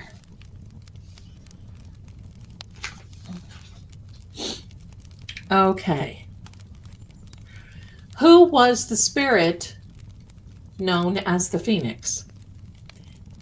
This is kind of hard and then you'll go, oh yeah, I couldn't stand her. I'm just going to tell you. It's like, okay, write her out of this already. I can't hack it. I do need to make a picture of me and Barnabas together. Oh, I better write that down. Zelda, thank you very much for that, Zelda and Barnabas. I should have done it for this, shouldn't I? I wasn't thinking that creatively. I wasn't thinking that. Okay. Laura Collins is right. Laura Collins. Why could I not hack her? Can anybody tell me? Was she just a wine bag? Always whining. Mrs. Coffin Daddy. Hello. I'll be Mrs. Coffin Daddy when I have the interview with Gregor the vampire, which is right around the corner. I'll be Mrs. Coffin Daddy then. And if you saw Gregor, okay, hey, he's probably a little old for me by maybe about 200 or 300 years, but who's counting? So maybe, I just had this evil thought, but no, I'll keep it to myself. It's not evil.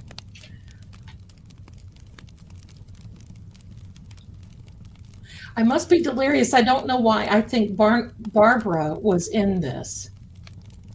Who's Barbara? Yes, Elizabeth was right. She was definitely overacting, and I couldn't hack that. And that was Raja's wife. And why did Raja have this very proper English tone? So look down on his nose type thing. Hello, Elizabeth. No, hello. No, I'm not going to do that. I'm wealthy. Hello. Why did he have this big English tone, and then Elizabeth's did not? And they lived in the same house. How many years did Elizabeth Stoddard stay in her house without going outside? How many years while you're answering that? And I'm going to answer this. Lady Zelda Kelly Gregor, thank you. I'm elevated. Is he really a vampire or a werewolf? And are you going to interview him? He actually asked to interview me. He is really a vampire, but he's not the neck type. He's not that type. He's not the Twilight. He's not the interview with a vampire type. He's not that bloodline. He's not that bloodline. Barbara Steele, as in every scary movie of the 1960s, right? Right? He won on... Right. No, keep going, my darlings. Much longer. Much longer. How many years did Elizabeth Stoddard stay in Collinport. That would drive me crazy. If I'm in here for 2 weeks, I'm like, hello. Mitchell, 40 years. 40. 40. 40. 40. Can we send Greg Buller to... I was thinking about something like that, Karen. You know, when I said the evil thought, but see, he's not that way. He doesn't think. He's probably sitting... He watches us. I just want you to know, he watches. So he's probably going, Zelda, tisk on you. It's okay. We're just playing. It's Halloween. We're allowed to say this kind of thing. Come November 2nd, we won't get over it. All right, so now I have another question. Who was the name of the actress that played Elizabeth Stoddard? Who was the name of the actress that played Elizabeth Stoddard?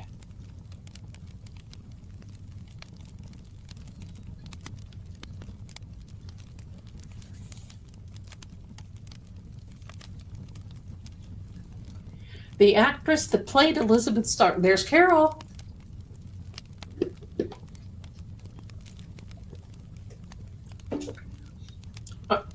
Melissa, me too. I'm going to tell you why. When you hear his voice, it is truly European, like Northern European. And it's not that I want to suck your blood type Transylvania. You know, it's not that. It is. Okay, yes. Great minds think alike. Joan Bennett is the winner. Joan Bennett is now. Joan Bennett was a very famous actress in her day and kind of did this for fun. She said there was a secret in Dark Shadows that no one really knew, but it was alluded to. What was this? Yes, Joan Bennett played Elizabeth Stoddard. Yes, certainly so. Joan Bennett had a sister that was absolutely adorable and hilarious, and her name was Constance Bennett. If you want to see Constance Bennett, you can go on Tubi. There's a movie with her in it called Merrily We Live. And it is hilarious. If you like good old-fashioned comical love stories, movies where it's just so silly, it's adorable, that's this movie, Merrily We Live. Carol has it right again. Victoria Winters was actually Elizabeth Stoddard's daughter. And that's why, and that's why Elizabeth Stoddard brought her to Collinwood right from the beginning. Supposed to be. Well, that storyline is kind of weird. I think Burke Devlin unalived Elizabeth Stoddard's husband, I think. But I'm not sure. I can't remember. I don't know. I'm not sure.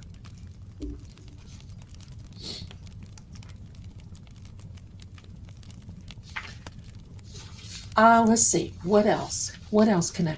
Let's do one, and then we'll one more. We're gonna do one more question, and then we're gonna have a giveaway, my darlings. And then I'm gonna figure out what I'm gonna eat. Oh, and stay tuned, because next week, I told you I'm gonna have a lot of content for October, and the closer we get to the day, and don't forget, and I ordered a bit of my costume that I'm wearing Halloween night. You guys are gonna just crack up. You're gonna love it. And I'm gonna tell you, this fingernail polish is a little hint. Now, this looks more orange than it is because I don't wear orange. This is Sally Hansen, and it is called Aura, as an aura, but it's Aren't You Relaxed. I love it. The brush is beautiful, but this has a lot of pink in it.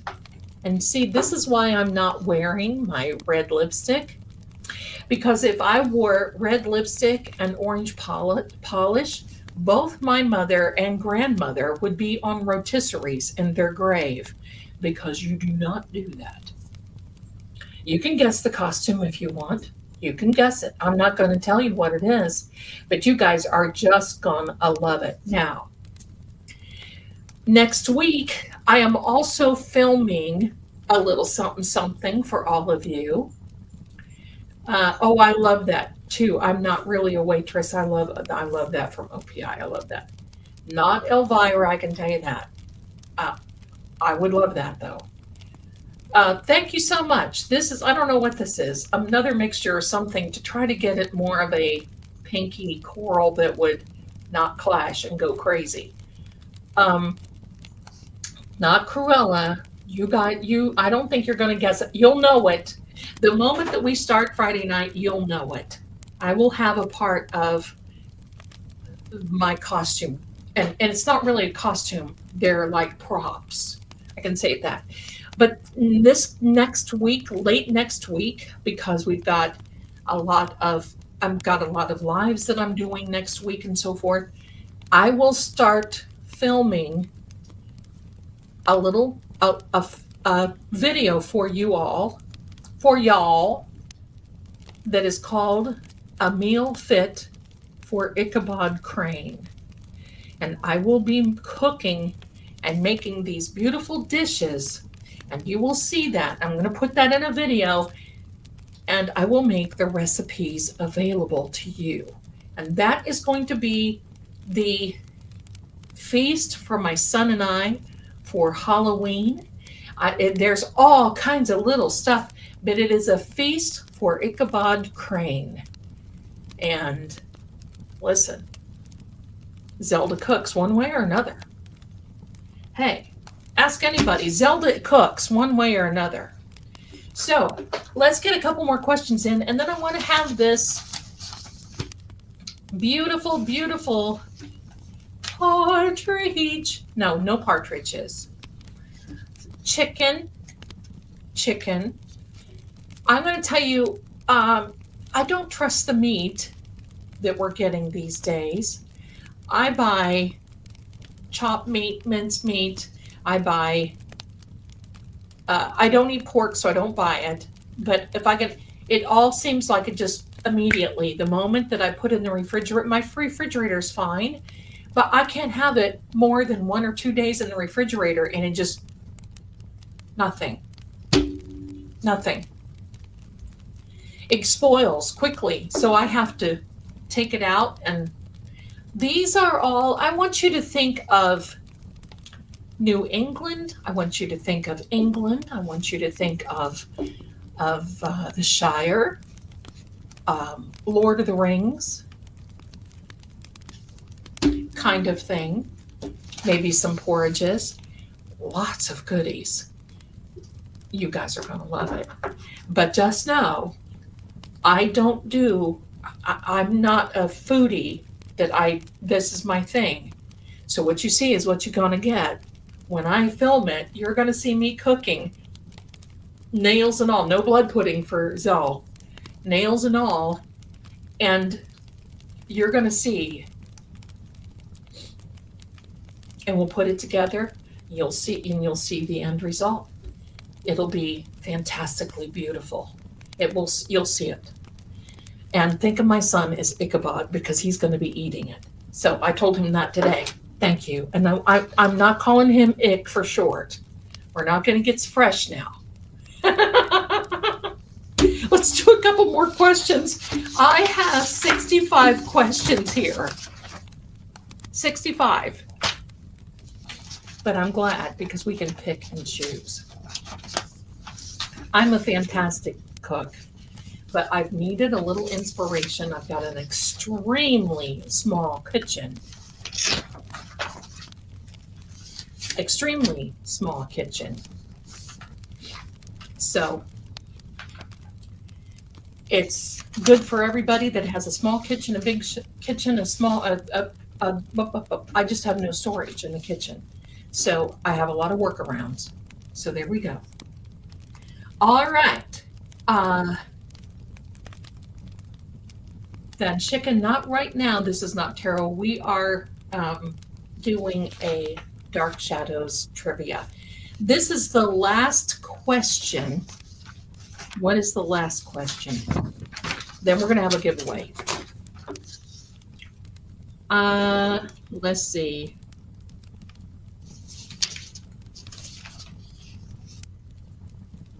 I know you're all going to do this. This has got to be the last question.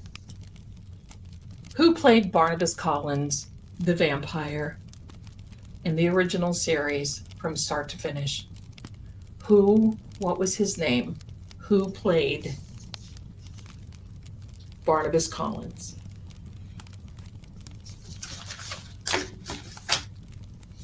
We'll give our homage to the Coffin Daddy.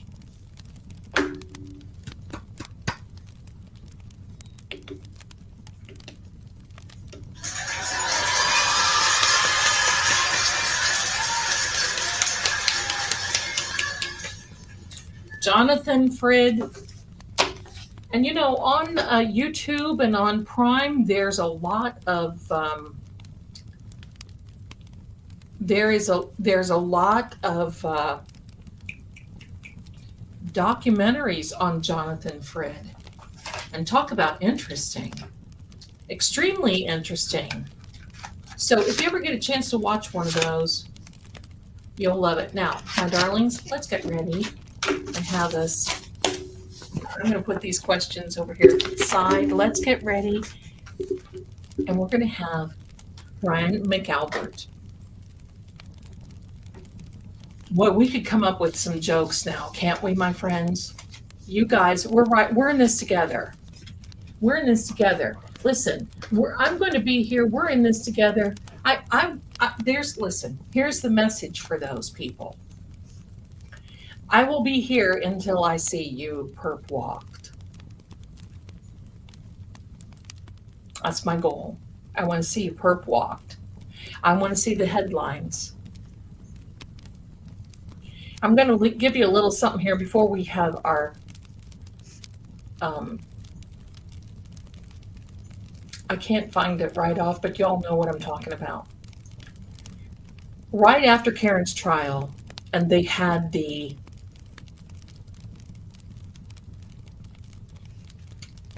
interview. Was it ABC that had the interview with the McAlberts? And it was Jen and Matt and Nicole and Brian were sitting there. And do you remember when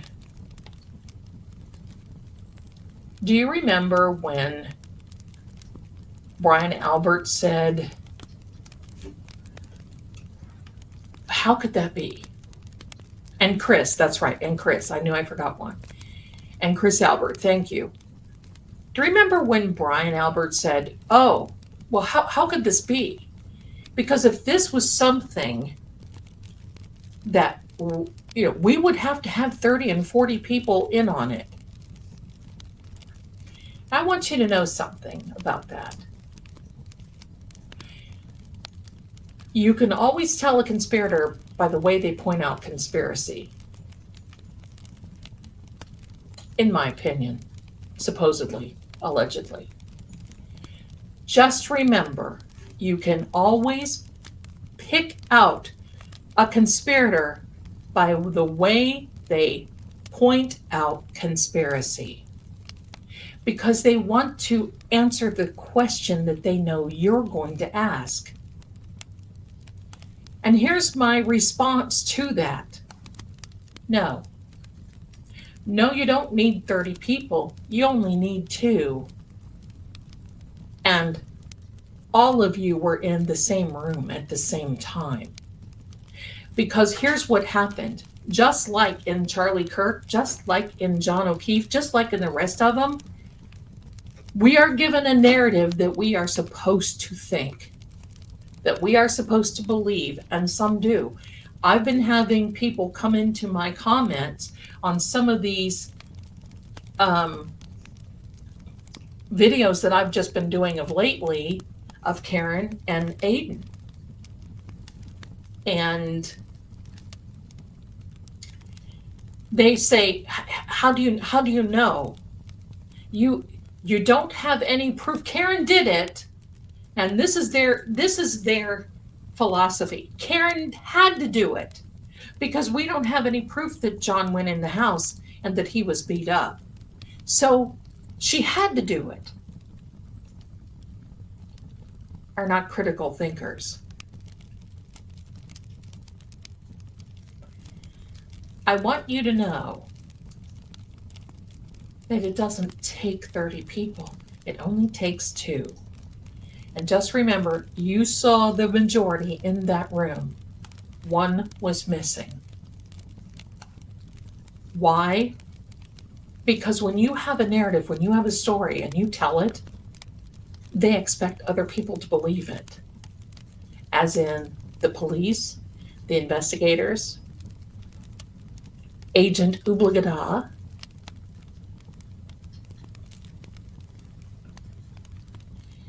So just remember that. That kind of gave me a little, made me raise my eyebrow a little bit. Such difference, such difference.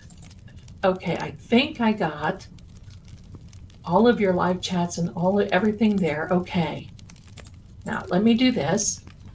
Let me get set up. I'm still looking for the place where Yuri was testifying and the bag with John's evidence was rattling. And Yuri said, oh, wait a minute, the bag is rattling.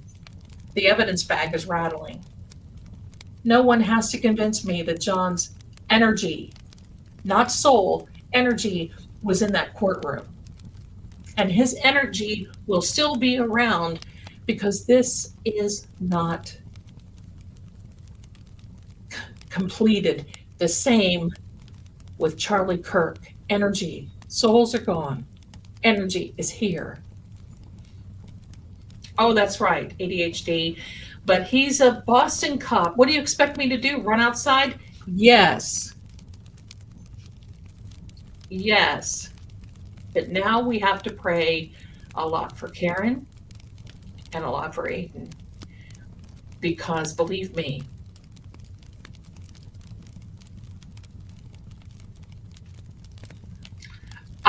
it was after he showed the evidence and he put the evidence bag on his left side and it was between him and the jury. Oh, did you like that? Did you like that? Y'all want to see that? Maybe some of you didn't see that.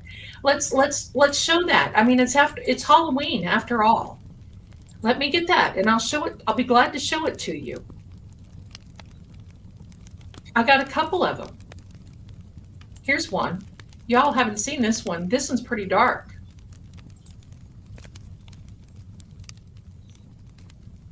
You like that? Let's see it again.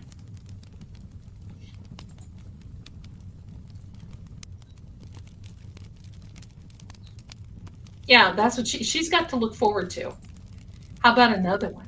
Let's look at the other one. Let's look at the other one. Let's look at the other one. This is the one. And you know, I put this out there before I knew she had the voodoo dolls. Here's the other one. I dressed her up a bit. Here we are. Let's see it again.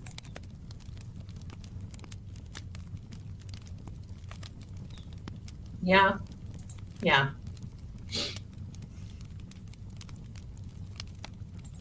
I'll be glad to do that, Maeve. That's the one. Yep, Groovy, that's the one. Aren't I so talented? Zelda, can you explain the difference between energy and the soul? I thought they were the same thing. No, my darling, they are not. And many people think that, and I'm so glad that you asked. It's not a right or a wrong question. I'm just here to tell you the deal. We are made, we are our whole being, our whole body, everything around us is based on energy. Now, what we have the spirit is the intellect of the soul.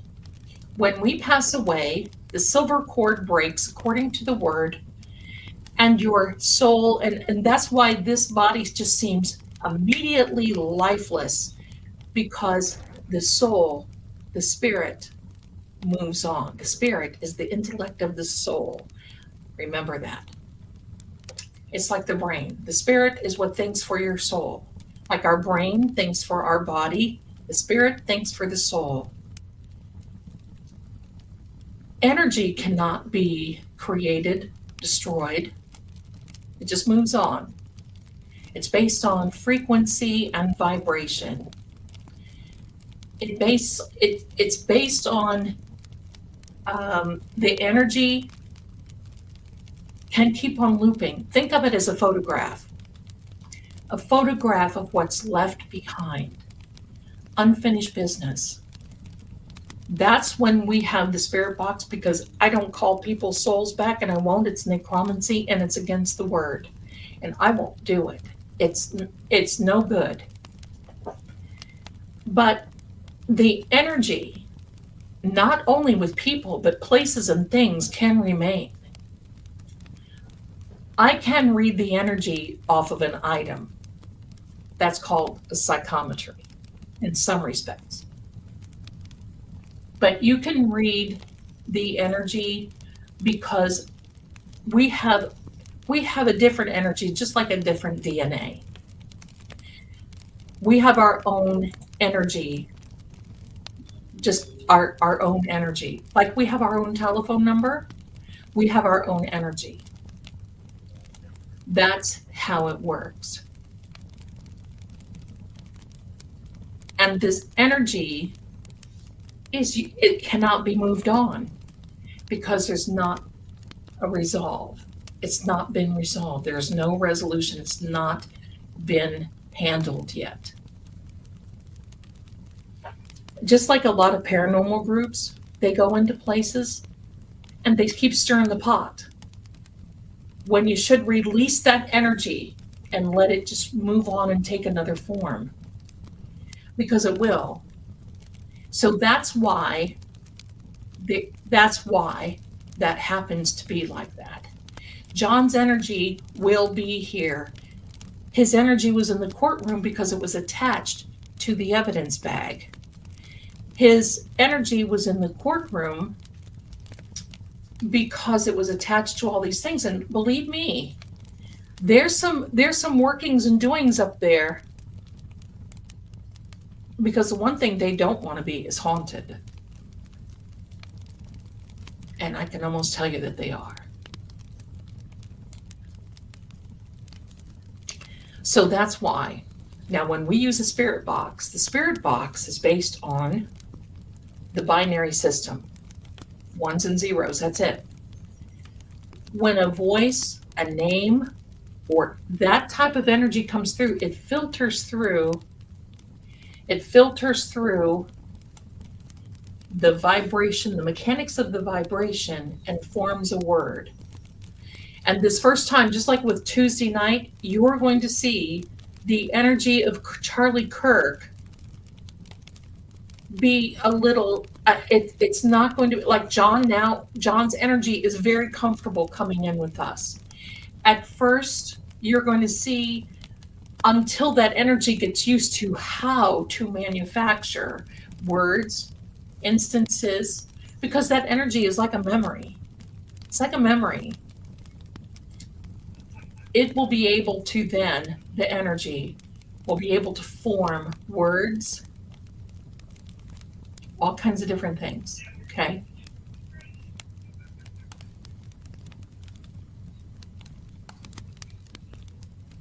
So that's why this whole thing with John isn't done yet. I would be able to tell if that energy was there. I would be able to tell, just like when John came to me on Christmas Eve, Charlie came to me a few nights ago, but it was quick. And all he did was stand to the side and pointed. And he was pointing like this. Didn't say anything. That's how I knew, because I wasn't quite convinced, and I was asking. I was asking if he where he was. I was asking the energy. And that's when this dream came upon me and I saw. He was definitely betrayed. And what I feel he was pointing to, what I feel he was pointing to is others. Double cross is what I keep getting with Charlie. A double cross. Kind of like John. There's a lot of similarity with him and John. A lot. Things that people wanted to just grab and cover up quickly, in my opinion, allegedly, supposedly. So stay tuned Tuesday night. I want you all to come in. We're going to do this, and we're going to do it respectfully.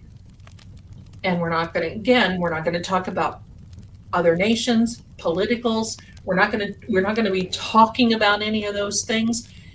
I want to know what Charlie knows, what Charlie thinks, how we're going to go in a direction. I want to know. Now, I am going to put out another video tomorrow. Watch for that. So there we go. Now, let's get ready. I hope that answered your question, my darling. We're going to get ready for the giveaway. Let's get ready for the giveaway. And let's see. The word for the day is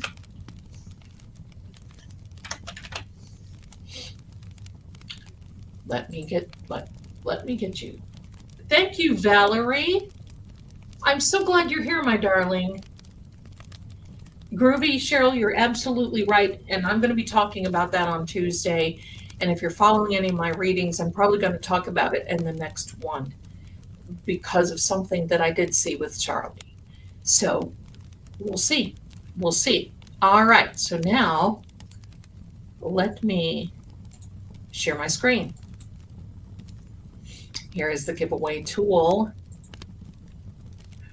And everybody get ready, because we are about to have a giveaway. And don't forget what the giveaway is. And there is the word. Put in the word in the chat, please. Hashtag vampire. If you'll excuse me just for one moment, I have to go replenish my tea. So give me that second. Give me that second. Let me see if I can put, oh, there's the giveaway, but let me put this up here first. Let me remove Barnabas. He wants to take over. There we go. Vampire, everybody. I'll be right back. I'm going to get more tea. Give me a second.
Keep going, everybody. Woohoo! Keep going. Whoops. What happened? Let me do this. There. Vampire. Just do it one time, please.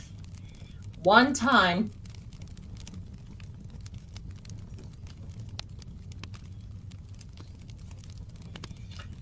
One time, please, and then, because if you do it more than once, you get kicked out.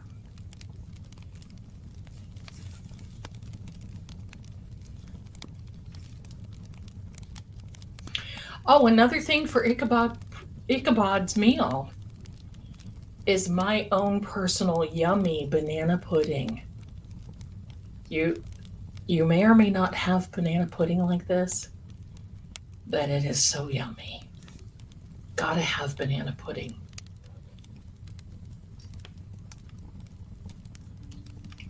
I had to get more tea. Vampire, let's go. But Elizabeth Bennet, Elizabeth Stoddard, Joan Bennett, it is delicious, Patty. No previous winners, that's correct, but I haven't seen anybody in here.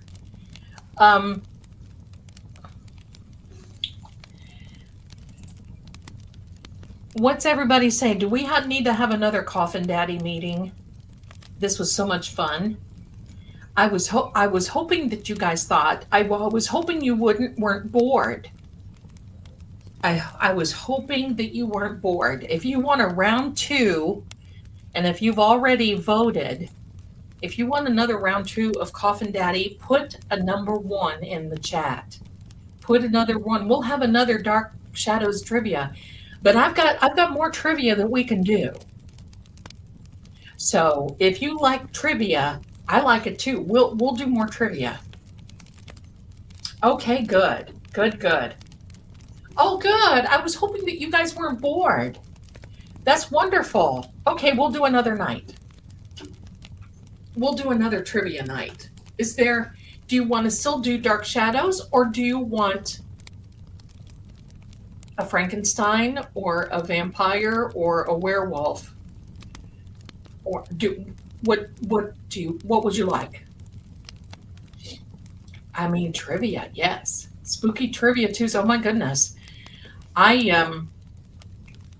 That's a great idea, but holy mackerel, I'm going live almost. This was great. Okay, good. All right, we'll do another trivia, Dark Shadows trivia, part 2. Good.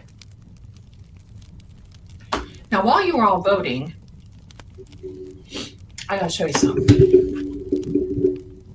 Vampire, all of the above. Okay, well, you know what? We'll see, because I think all of you have seen the old movies, and y'all know a lot of lore. So we might just go for that. All of the above. Okay. Let me see. Got the old iPad out here. Now, while you're all voting, I'm going to show you this. If you would care to read cards like me, you have to start at the beginning. And the best way to start at the beginning is to get help. And I'm here to do that for you. If you go to the psychic shop, and that does drop in the chat, but I'm going to put it up here as a banner. You can see it there. You will see, you have to scoot around a little bit and see, but you can see, no, oh my goodness. Hello. Shaggy Noodle is making a mess. You may not, sir. Yeah, don't come up here. Look at this. Don't come up here. All right.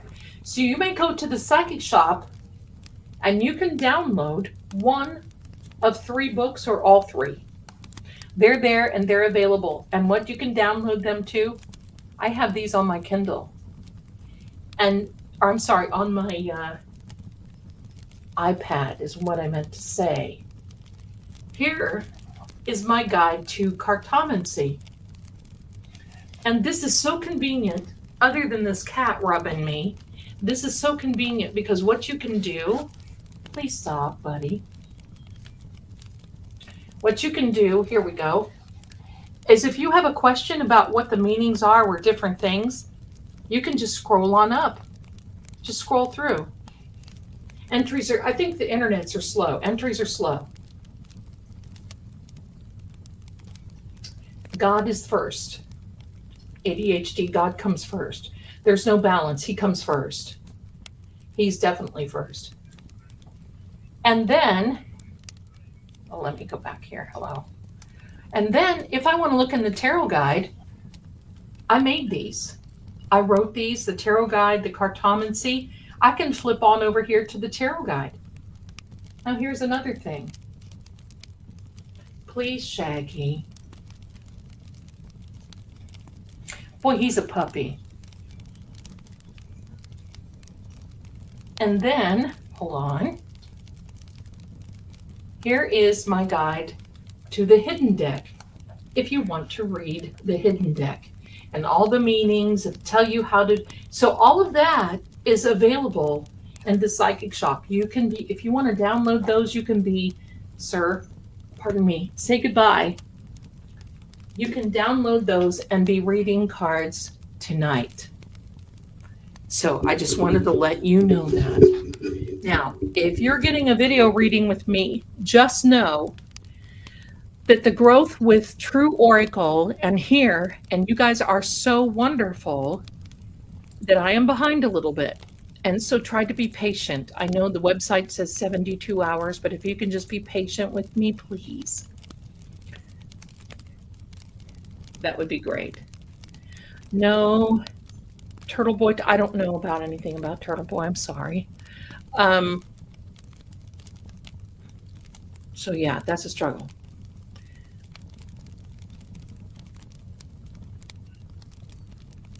Yeah, bye-bye, kitty. Pain in the Cracola. There we go. There we go. Okay. I think we're going to do last call. Last call on the giveaway. Please do me a favor. Give me a thumbs up. Subscribe. Make sure you hit the notification bell because you don't want to miss anything that's coming out. Because it's going to be a lot of fun. How about, my darlings? Let's do a drawing. Everybody, let's go. Here we are. Get ready. Look at all those names going by. Carol. Carol is the winner. Oh my goodness. Congratulations, Carol. You are a winner. You're the winner. Hello. You're the winner, Carol. And don't worry, I'll be giving away these. We'll be giving away these subscriptions every time I'm live, except for Tuesday night, we won't. But every time I'm live, we'll be giving them away until we can't give them away anymore. I got a little stash. So Carol, so do me a favor, my darling Carol. Email me at seeingcrime.com at gmail.com. Hello, seeingcrime@gmail.com, and say, I'm Carol. I'm the winner, and I'll send you the little instructions and your gift right back to you. Now, Carol, you are the winner. Congratulations to you, my darling. And what did you win? You won. If she's not in the room, I want to see if she claims it. Carol, if you're in here, if not, we'll have another drawing because you do need to be present. So what did she win? Is a 1-month subscription to Beacon TV, Paranormal Investigations, just like the Holzer Files, same people. There's Carol.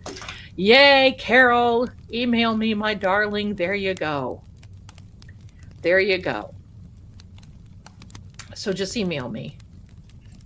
Oh, she's on the other side. Okay. She's over on Fate and Fortune.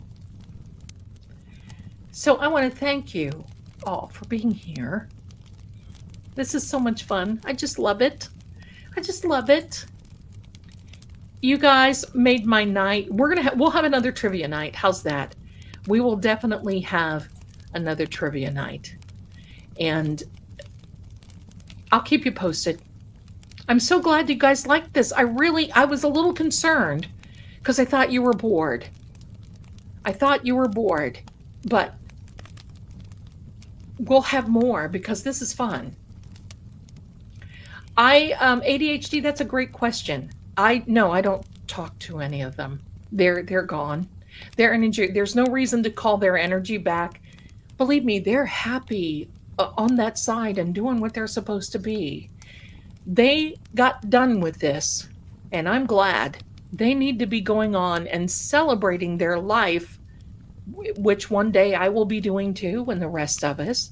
So no, I don't call them back. I don't there's it's not necessary. I mean, if when their birthdays come around, I'm like, "Oh, happy birthday grandpa," or "Happy birthday grandma," or that sort of mom or dad or any of that, but I don't. There's no reason. They're not here to talk to me. Their energy, they don't talk to me because they're gone and they should be. They're they've gone. They don't talk to me. I don't want them to. And because I don't want them hanging around, they're gone now. And that's fantastic. Mitchell says, Zelda, you could read a book and I'll watch. Well, you never know. Howie Carr is supposed to be sending me his book. And I did tell him, when I get your book, Howie, I'm going to be reading a few little sentences and a few little things. No, I did not get the ghost photo. I did not. Send it to me again, please, please, please. When we see animals act in a meaningful way, that could be a sign of a loved one in that energy or soul. I don't think so. I'm going to tell you something. I don't get caught up in that, oh, my ancestor is here, and oh, my, this is, no, no, you don't need that. You have the energy of the Almighty. You have your spirit guide. There's a reason that we come here onto this earth and we live only for a particular amount of days, whether our lives are taken or whether they're not, whether we go naturally or not so natural. But we complete this phase of our journey and then we move on. Our loved ones are not supposed to be hanging around. That's not good. It's not good for you and it's not good for your loved ones. And not only that, you can't tell who they are. You can't tell. I've had people call me and say, my life is crap. Pardon me. Here we go. I always hold this because we don't want to see his bottom. Hello. I've had people call me and say,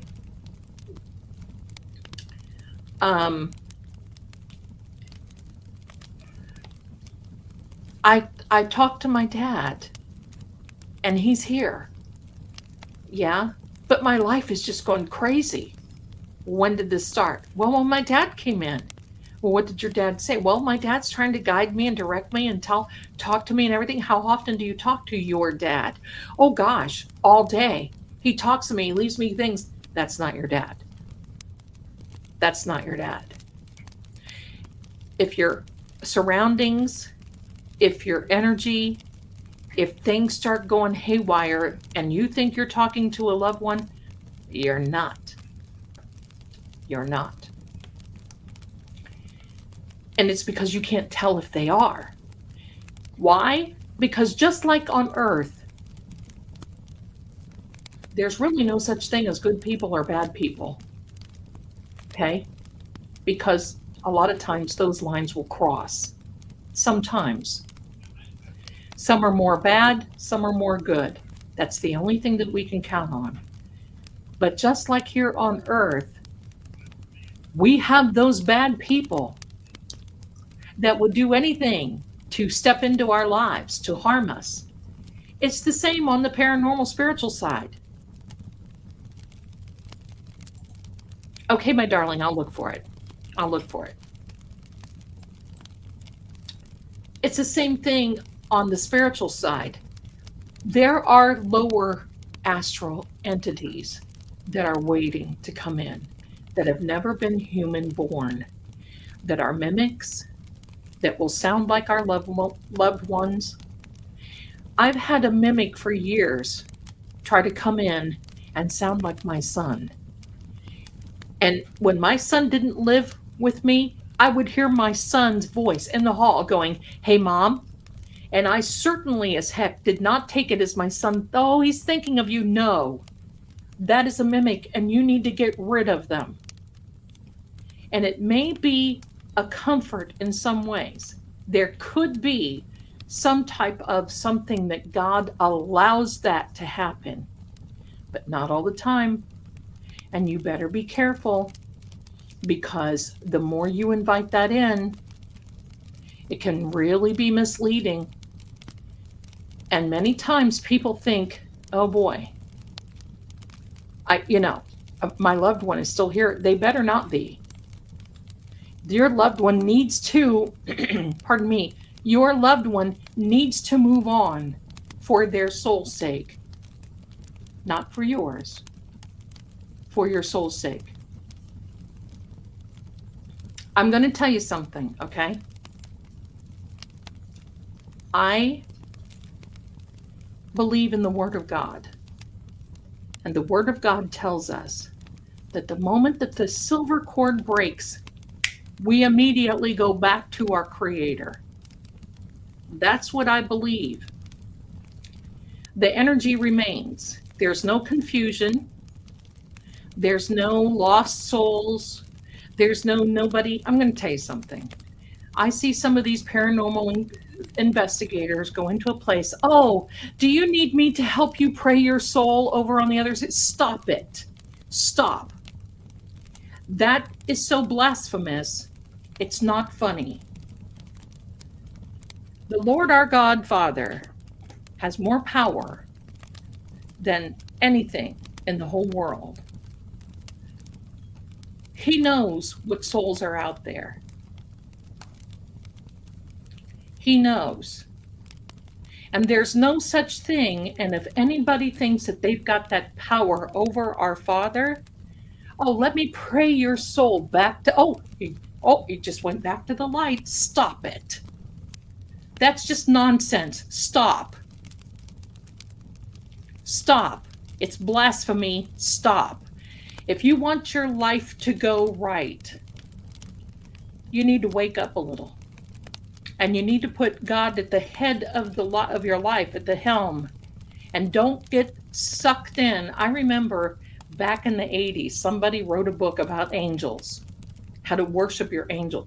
Do you know that woman has suffered so much? And it was because of that book. Why? Because in the Word of God, it tells us, do not worship angels. Do not. That is blasphemy. Now, it also tells us that our angels have the face of God. What does that mean? They have His attention. If something is going wrong and we say, "Look, we need some help," our angel can go through and say, "Hey, Father, please pay attention to this. Please pay attention to our sister. Please pay attention to our brother. Help, help." But if you start going down a different path, if you want to see your life tank, that's a good way to do it. It's a good way to do it. Because anytime I've had that mimic, because when my son's here, it doesn't happen. And I had somebody try to convince me one time, "Oh, you're hearing your son's voice because he's thinking of you." Stop. That mimic wants to step in and start controlling what I do. Have you ever thought about that? Have you ever thought that writer of the book of Angels, yeah, that was a fake and her life tanked. The life tanked. We are never supposed to put anything above our Father, including tarot readers, including any of that. If you want your life to go right, stop praying to angels. Stop talking to things that you think are your family. Your family have gone, and you need to rejoice And what you're doing is you're holding back that part. Yes, we miss them. Yes, we want to be. Yes, yes, yes. However, let's not be so selfish and want to keep them hanging here because they left for a reason. They're through with this flesh meat suit and they're ready to move on. That's what happens. It's borderline. That's right. Mimics are not the real thing. And I'm going to tell you that one throughout the years of my life when my son lived away from me, every day, hey mom, I would hear it at night and just bolt up out of bed. And instead of going, yes, son, don't be weak. Call those things out. Tell them to get out of your life. They're there to hurt you. They're there to cause havoc. They're there to cause harm, destruction. These things are lower astral born, and they are not born of the flesh, and they want to be involved. That's right. Sit down, demon. And believe me, if you've seen, you would know what I'm talking about. Here we go. Sit down, demon. Sit down, demon. Haven't heard that for a little while. Pardon me, I don't mean to get on my soapbox, but I worry because if I don't worry, I get concerned. If you knew how many people contact me and say, oh, my grandmother's here and she teaches me and she's teaching. Stop ruining your life. We're not supposed to call them back, and we're definitely not supposed to hold them here. And if you don't believe me, read the book of Samuel, where it is the witch of Endor, where she calls back a soul, and the soul stands in front of her and says, why did you call me back? Why did you do that to me? Why did you call me back? It's so stressful here. I don't want to be here. I was happy where I was. Why? And that's what you have to ask yourself.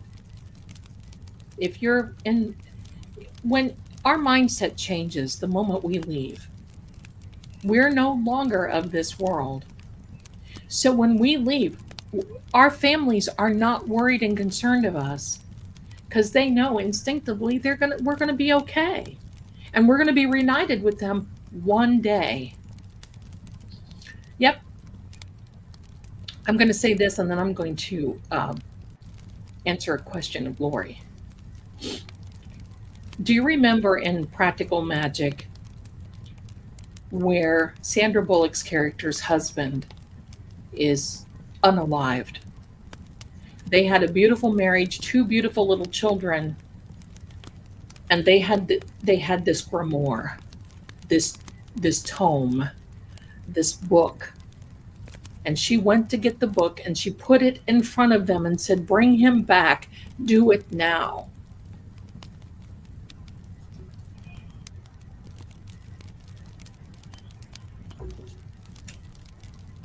Sorry. Sorry. Oh, there's something not good about that tea. And the aunts looked at her and said, we can't. We can bring him back, but if we did, he would be something dark. And we cannot. He would not be the same. It would not be him. It would not be him. And she suffered. Yep, I'm still alive, Mary. I'm still here. I'm still here. Pet Cemetery. That's absolutely right, Mitchell. Think of Pet Cemetery. But think about how our loved ones' souls would suffer. Most have left because they had sickness or pain or something else going on, or it was just their time to go. Think of them. Think about that soul that came back in The Witch of Endor and how he said, what did you do? That used to be something punishable by death. So if you see some of these people that are out prancing around with souls, oh, they're caught here, blah, blah, blah, blah, blah.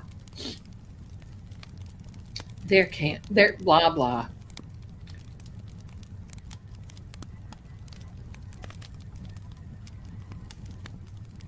No, no. I'm going to tell you something. I've had demonologists come to me and give me heck about, who are paranormal investigators, give me heck about reading tarot. Okay. And yet they're out prancing around and saying, oh, look, I just prayed this soul back to heaven. Stop. Stop. You think you're that big shot? You're over and above God? Stop. So do not be fooled, my darlings, because the moment that the silver cord breaks, that is in the Word of God.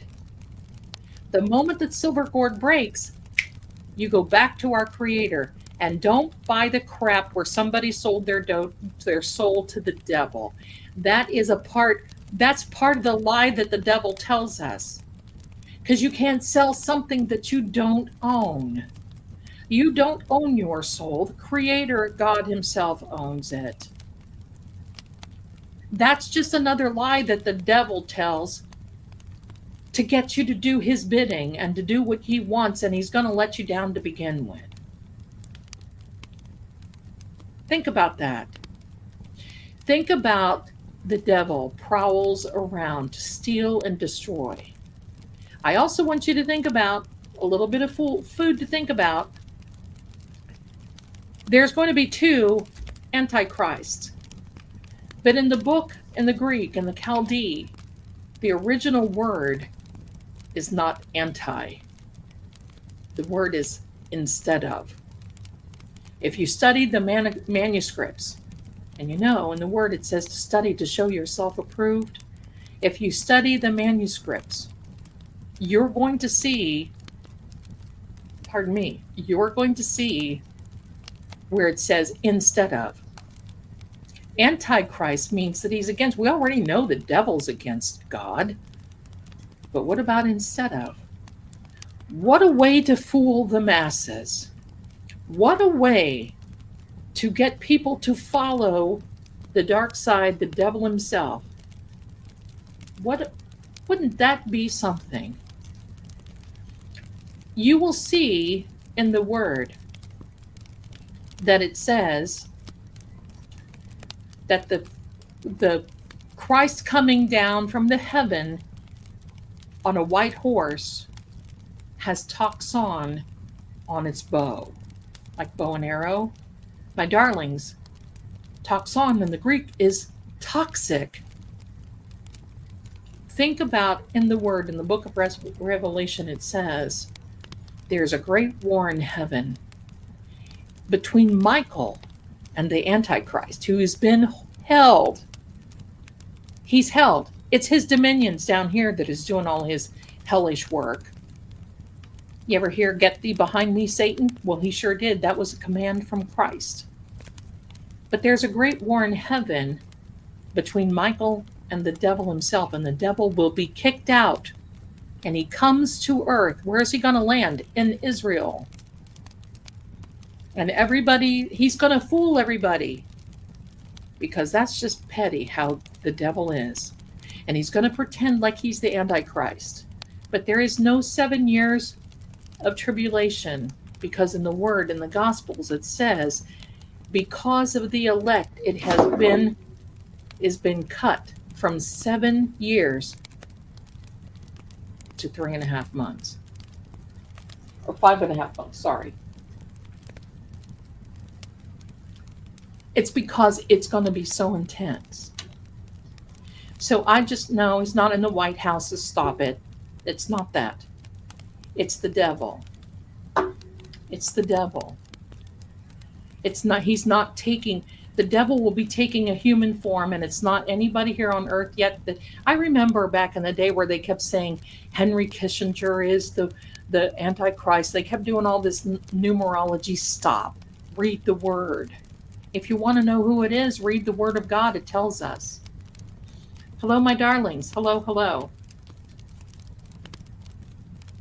I don't believe that there's any souls here trapped on earth.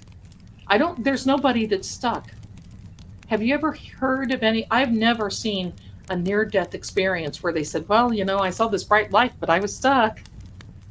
You might get oriented for a few seconds. See people, see yourself, whatever, but eventually you go because you can't help it. Now, people ask me, okay, I'm going to tell you this. This is PD, Paranormal PD. Say hello. There he is. PD Pink Nose. Hello, everyone. Goodbye, everyone. I'm sorry, I get on my pulpit. Ow. Stop. Sorry. There are no souls that are stuck. And let's not stick them. Let's not make sure they stick. Because they need to be gone. Because that's the way it is. That's the beauty in it.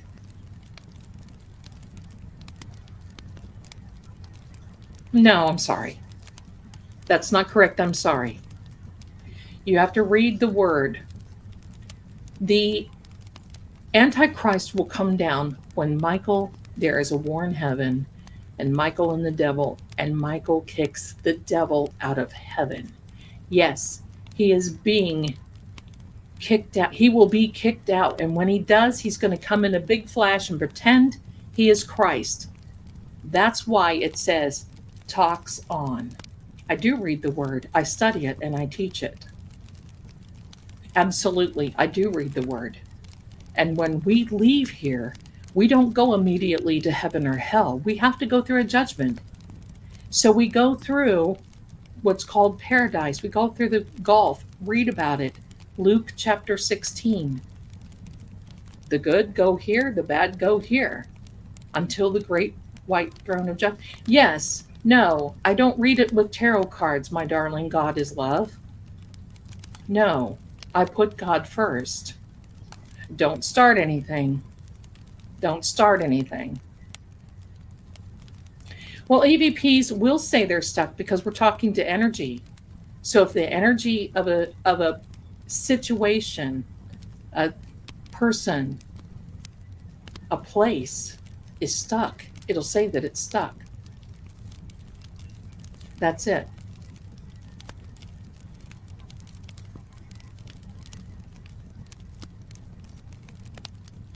Mitchell, there you go. I'm talking to both of you. So there you go. And just so you know, there's a lot of divine energy, Hebrew, words of God, references to the 4 Gospels in the tarot. So there you are. I'm going to tell you what, when it's my turn, ain't nobody going to call me back. I don't want to come back. Why would anybody want to come back here?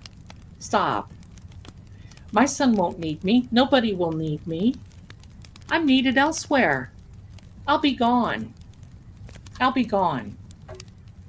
And I'm going to tell you what the bad rap about tarot is, okay? First of all, God does not want us to depend on tarot readers and replacing him. That's number one. Always pray first. Always pray. There's no difference really than me and a therapist, except I use cards and I'm cheaper.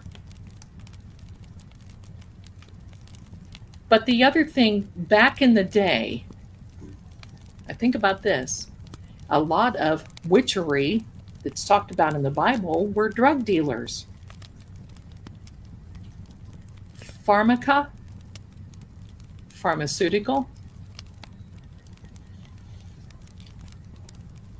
misleading the masses. There are some people that have a hard time about tarot readers, but I'm going to tell you what's the difference between me and a pastor that's not telling the real word of God? What's the difference between me and a priest that does things that he shouldn't be? Is it just because they're called a priest or a pastor or a teacher? So what's the difference between me if I choose to tell the true word? And I can tell you right where all these places are that I'm talking about.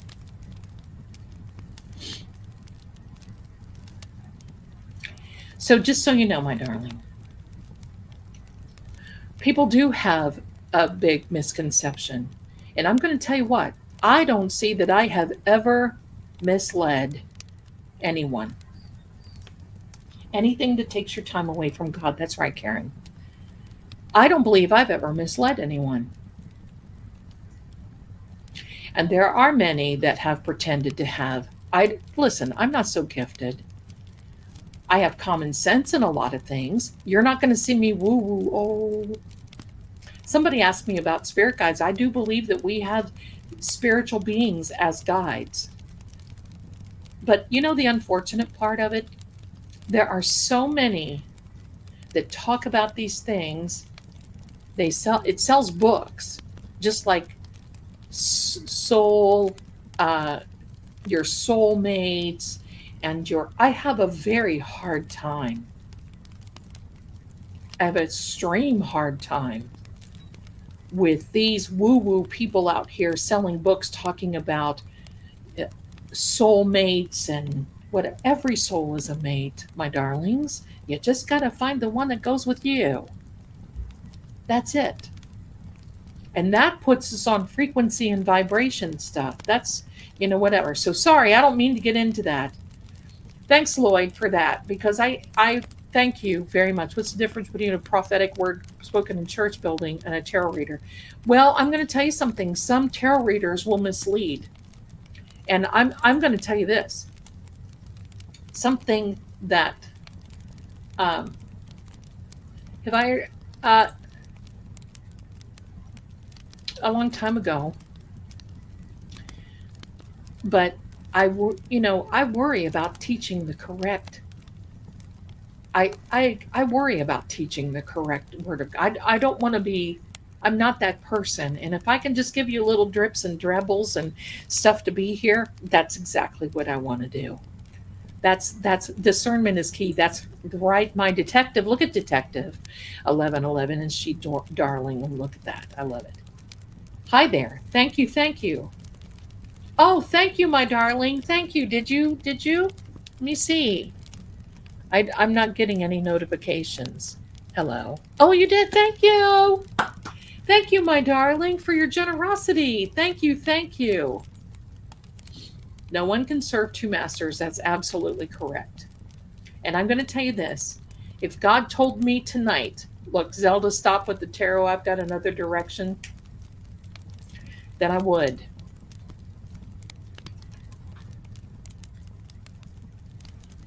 You're absolutely correct.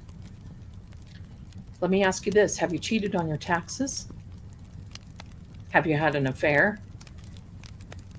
Have you done any of this? Such practices of divination. Have you looked into the scripture? Who wrote that book? Do you know what the sorcery really is? Do you know what it is associated with? Do you know what the witchcraft is associated with? Because I don't fit into any of that. Do you know what that is? Or is it just something that you want to spout? Don't start trouble with me in here.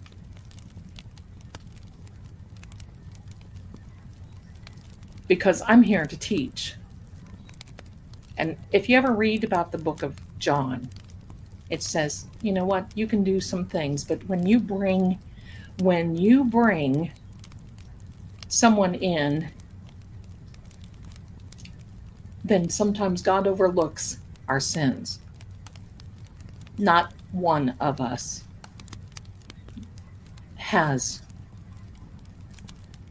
are sinless. So don't start coming in here and spouting at me. Or, if you want to do that, just go get your own channel. You can mislead people all you want to and come at me all you want to. But I can tell you this, I have never set out to influence, manipulate, or mislead anyone. And tell me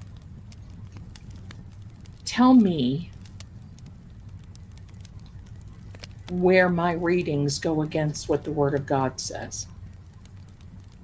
In fact, I'm going to ask you this. What was the last, thank you, Captain. What was the last time, probably still can watch, when was the last time you went to a pastor and they told you were going to fly away to save your soul? Do you know that rapture is not in the Bible? And did you know that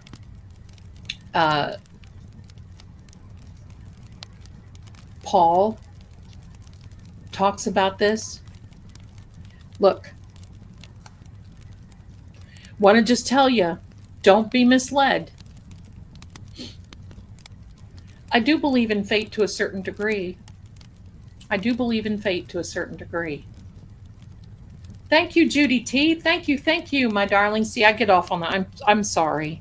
This was, sometimes people ask me, I've got to answer. If I know, if I don't know, I'm not going to say it.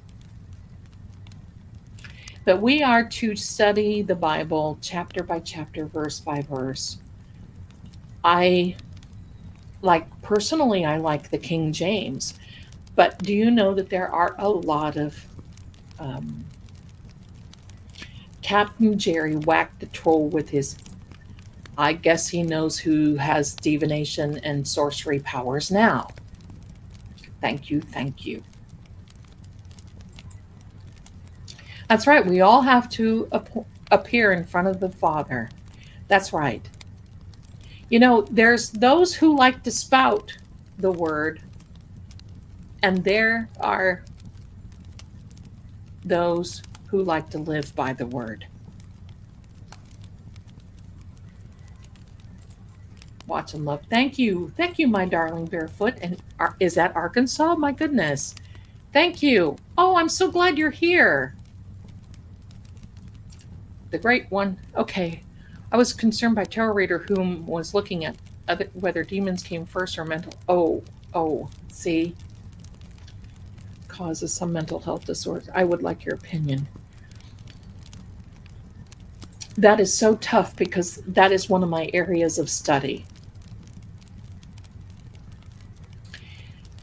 And I do not believe that a demon can get a hold, especially of a child, and step in because they're innocent.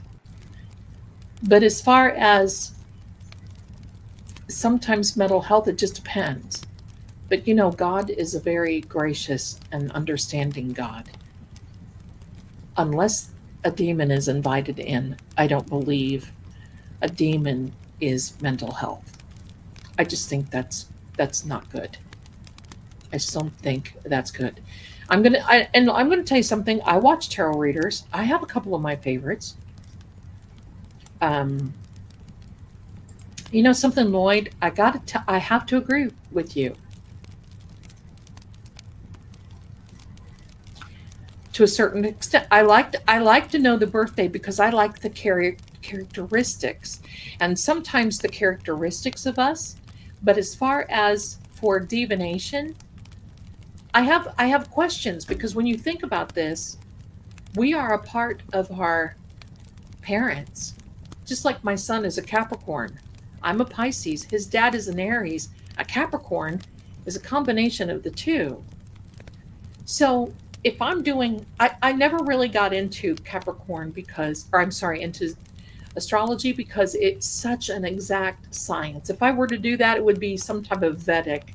But I'm going to tell you, I like the numerology because that doesn't change. That doesn't change at all. I'm going to tell you something that it's lovely, Kelly says, on Block Island this year. Yes. I think they just flew into the cosmic unknown. That's where Jerry sent them. How accurate are the individual birth date influences are by planetary alignments? Any thoughts? I think to some, Lloyd, that's a great question. I think to some there is some accuracy, but there's something that overstretches that, and that is free will. See, we all have this free will. And just like with that troll was spouting at me, everybody here they have a free will. They can either believe it or not. I've been called some horrific names. And you know what? Whatever. But they have a, oh, here we go. The verse says, do not practice divination or seeing omens. Do you know, instead of taking it out of context, do you know what that really means? Let me ask you something. If you're going to talk about the book of Leviticus, do you go by the food laws? Do you eat pork? Because we're not supposed to. I haven't eaten pork in years. Do you eat squirrel, rabbit? We're not supposed to. Do you eat shellfish, especially? Because we're not supposed to. They are the vacuums of the earth. They are the cleanup crew. They eat the flesh from a dead carcass. That's why we are not supposed to eat them, especially pigs, pork, hogs. Do you do that? So if you want to throw that at me, then let's talk about it all. Let's talk about the food laws in the book of Leviticus. Should we do that? Should we start there? Tell me, when was the last time you had a nice big juicy pork dinner? Or how about some shellfish? And you can say, oh, well, Christ died on the cross, and that was, no, Christ dying on the cross did not change the physiology and the anatomy of any of those animals that we are not supposed to eat.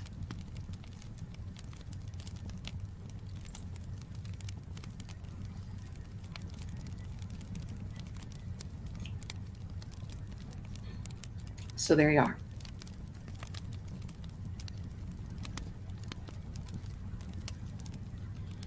Okay, let me go here. All right.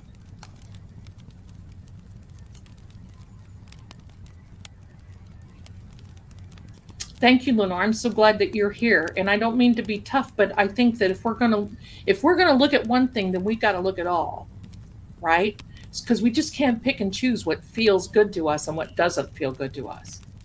Because do I think that I'm giving divinations? I don't know. I think I'm just really giving advice.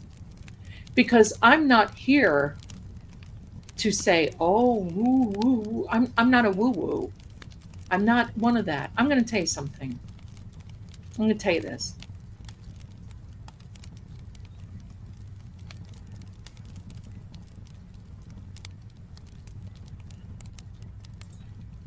Okay, I get it. I get it. But what have you been warned of? Because I'm not calling in demons. If you see anything on my channel that you feel is dangerous, then if you feel that you have to leave, I understand. But I certainly don't put out anything that is dangerous at all. Nothing. Nothing.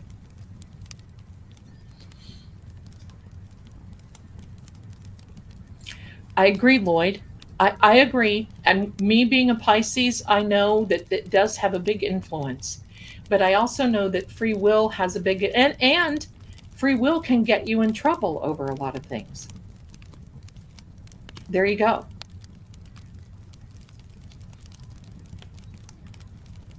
Let me see. All right, there's a way. Let's see what right onto the man. Okay. Thank you, Maeve, my darling. I love that name, by the way. I do. Maeve 1850. I love the ship. The conversation has been extremely helpful. Thank you. I hope so. I hope so. No, it doesn't say what. I don't know what you're talking. Anyway. Well, I mean, if we can pick and if you want to pick and choose Bible verses, I got plenty. I think the Bible is to be taken literally.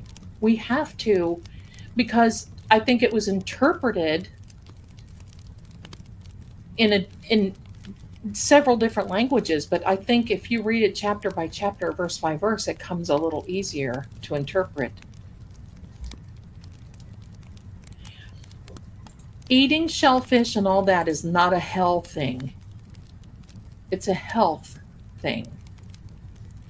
When my mother passed away and she got one bad oyster, lived in Florida, she suffered at a very, very young age That oyster attacked her liver. And I'm going to tell you, we did everything. We tried everything. And the night that she passed away, December 21st of 1994, the surgeon came out and he said, you know what? Your mother, we know what she ate, but we also know that there's a reason God has health laws. And if you get a bad oyster or a bad piece of shellfish, it's going to destroy your body. They're not for this. Okay, so here we go. Lenore's going to do this. All right. It's not what man goes into man's mouth that defiles a man. Okay? What comes out of man's mouth defiles a man. Okay. So why have food laws? Because it didn't change. It didn't change. Christ dying on the cross did not change the food laws. Okay? Oh, you're warning me. All right. Okay. Well, far be it from me not to heed your warning. Mods, go to work, please. Thank you very much.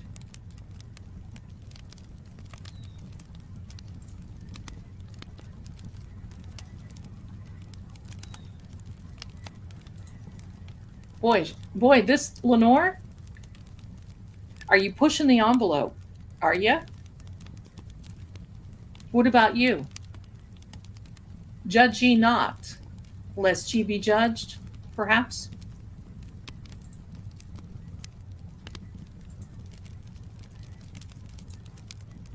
There we go. Goodbye.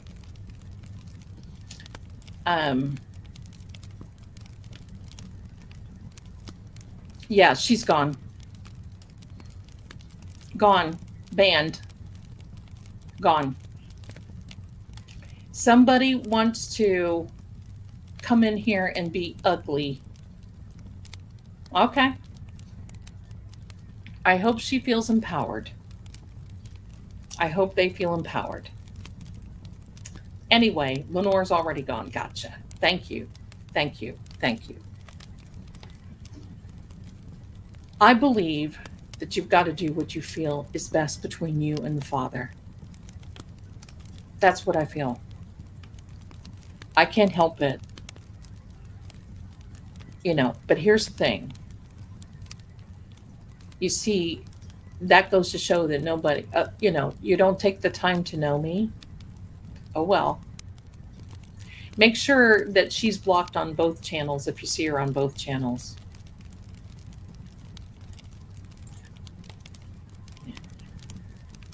And other people bother on it. Oh, it's because they don't have anything else to do, Kelly.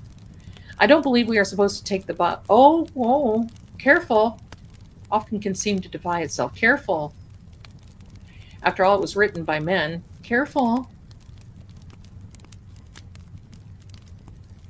Okay, Groovy Cheryl. Careful. Careful. Because you don't want to get caught in that trap. You don't want to get caught in that trap of, well,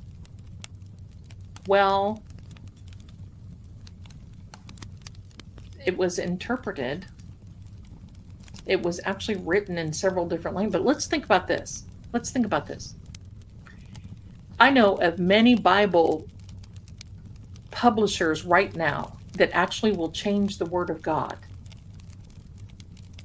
when they're new in their new King James and the new interpreted Bible and the this and the that. That's why I read the King James.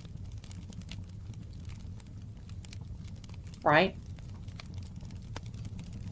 Thank you. Yes. Hi there, Jess. Welcome. But be careful. There are so many. The Schofield Bible, be careful. Be careful. Oh my. Think about these pastors that mislead. Think about the Bible publisher. People say, oh, well, they got a Bible. Good for you. I can point you out right now some of the discrepancies in the Bible that you better carry. Oh, okay.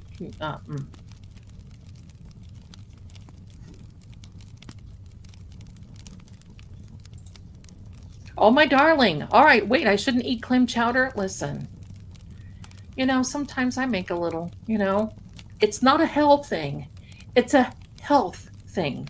That's why we're given health food laws, because we need a guide. I'll give you another guide. Thank you. I love you too.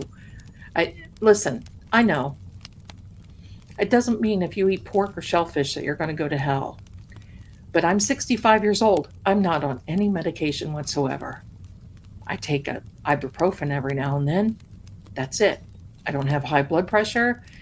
I might need to lose about 20 pounds or so. But beyond that,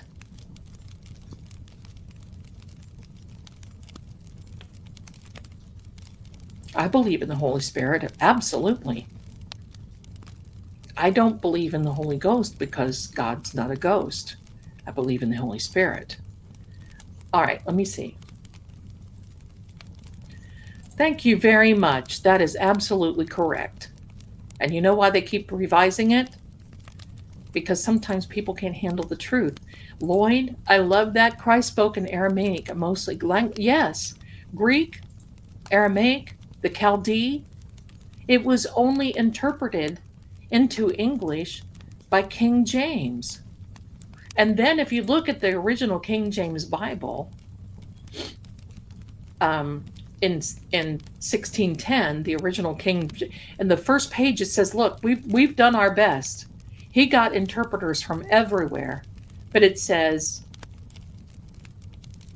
we've done our best. I think it's just a way, I like to say Holy Spirit, okay?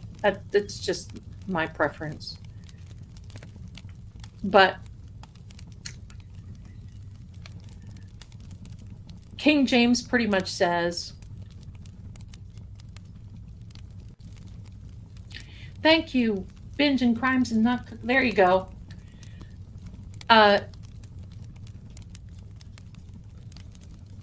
You know.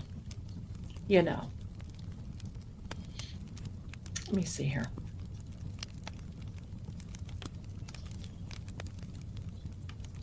No, that's right. You're absolutely right. That's why I read only the King James, because, but anyway, I'm telling you about King James interpretation. He said, look, you've got to pray about this.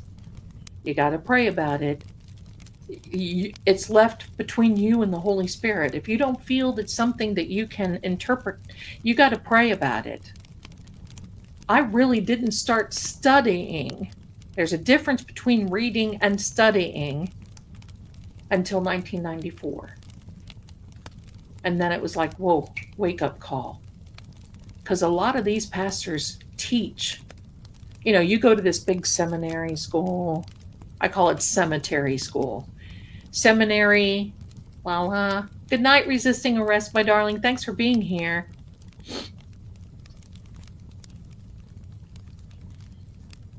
Thank you, my darling. And that's why God gives us the food laws. Because he knows the pigs, the shellfish, those other are here for the cleanup crew. So there you go. There you go. You have to, a lot of this will come when you can digest it and accept it. There you go.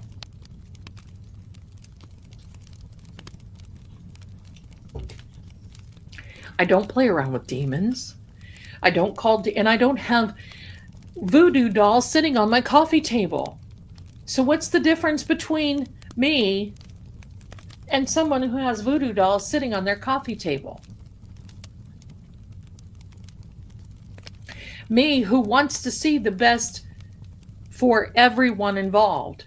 Karen, Turtle Boy, everyone, and for those who are responsible for any type of crimes against humanity and against Jonathan O'Keefe and Charlie and everyone else, Anna Walsh, Jennifer Dulos, any of these people,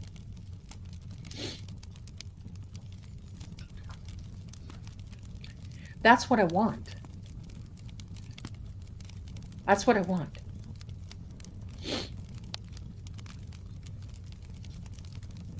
That's right. We're hurt. We're hurt.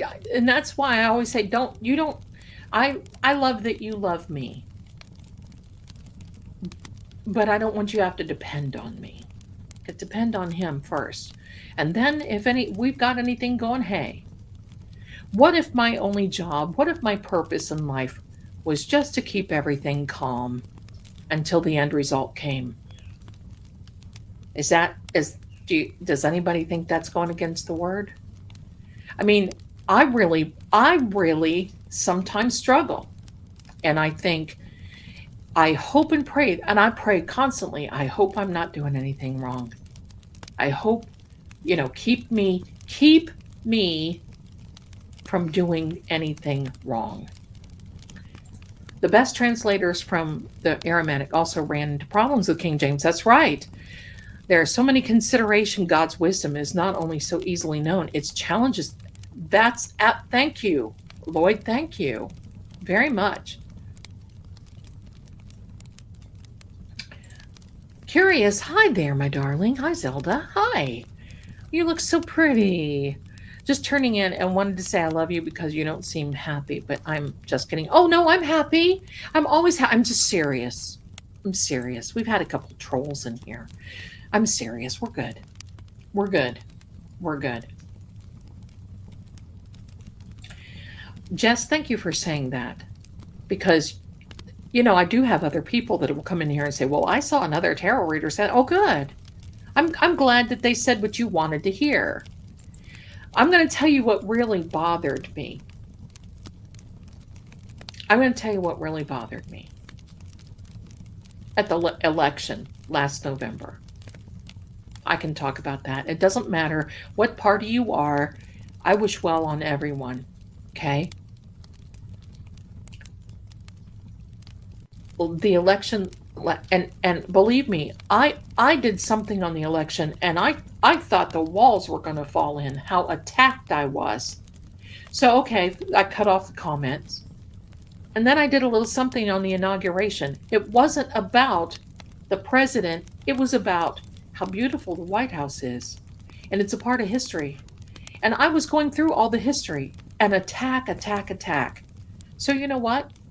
It doesn't matter if I'm a tarot reader or not. I'm going to get attacked no matter what if somebody doesn't like it. But here's the thing that I didn't like. I saw a lot of tarot readers who was obviously biased in a certain degree. When I read cards, I try not to be biased at all.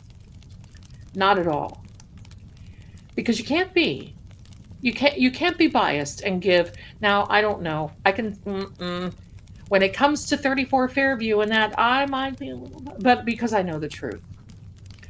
Thank you, Laura D. Thank you, Laren, that's right, I keep doing it. Laren D.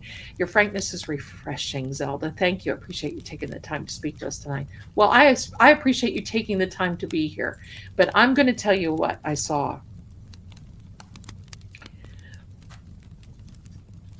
This tarot reader, I don't even remember her name. And I'm going to tell you something. I watch other readers, and there are some that I really like.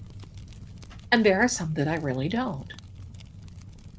But I watch everybody because I just, I want to see. Maybe I'm wrong. Maybe I'm always checking myself, okay? And this one was kind of scary. She had a little coffin sitting on her. You know how I have my camera and it's looking down on my table? She had this little coffin on her table, and she had this little yellow-haired troll. Now, we know what that was for. And they all were saying, happily, that the president would not be inaugurated because he would be unalived, and they would celebrate that. I wouldn't have been able to celebrate any of that, no matter who it was. If it were past, it doesn't matter. You don't celebrate. What kind of tarot reading? But respectfully, I don't call people out. I don't troll in their chats and say, "Oh, you wrong. You wrong."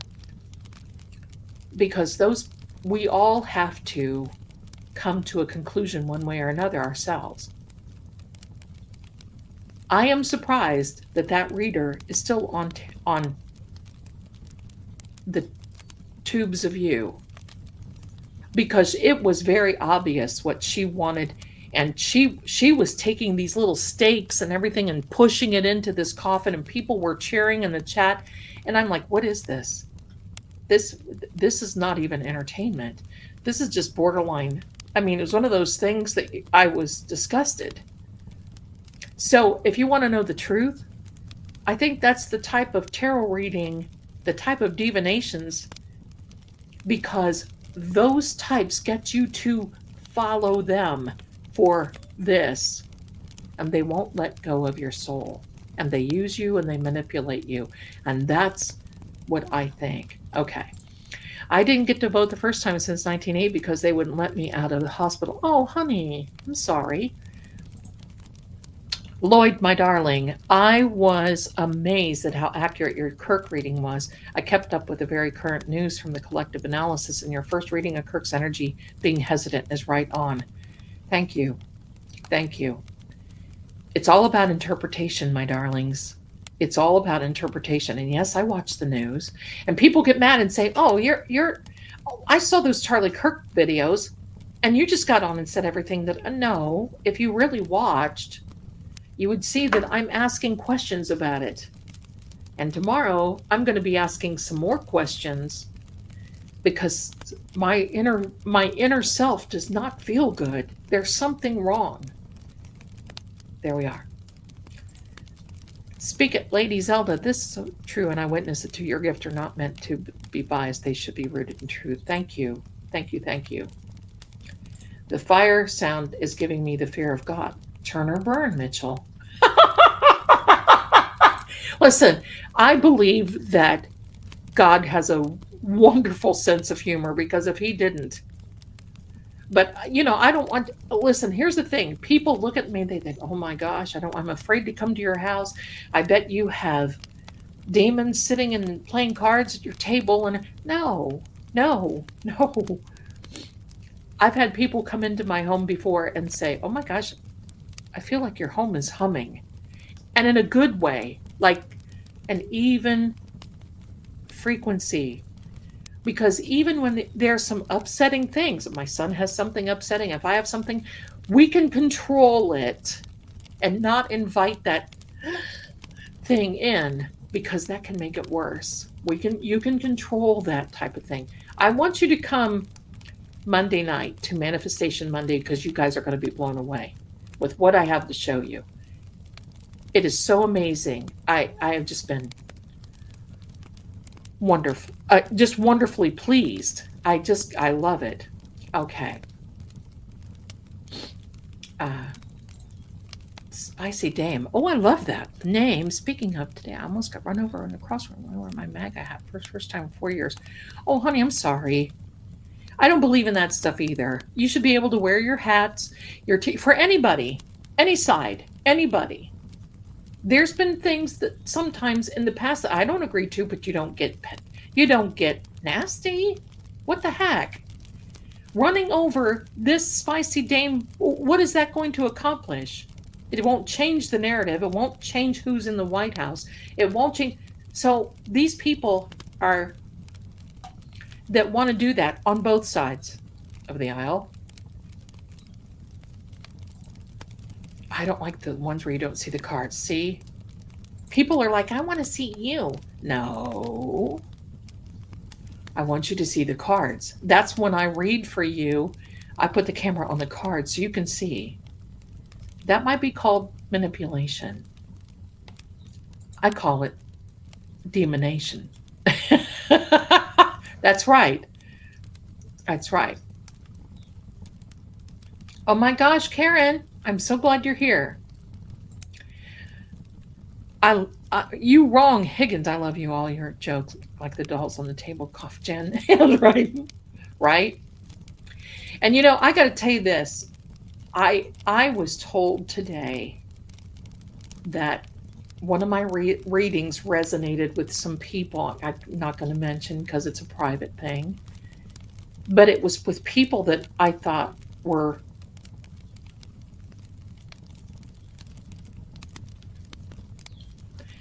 saying that the psychics are cons and grifters. And well, I am a grifter.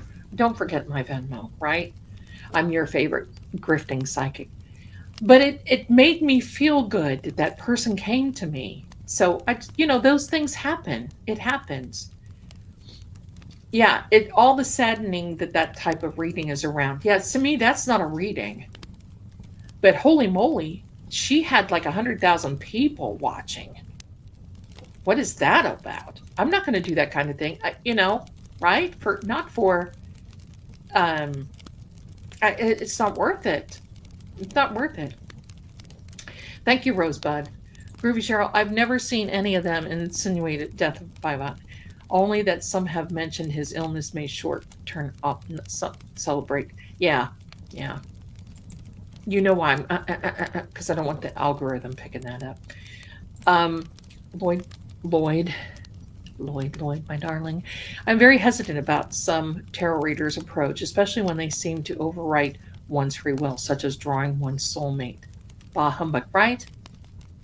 Right? And I just think it's so horrible that you fall into this trap of thinking, oh, I only have one person out there. And if I never meet them, it's sad.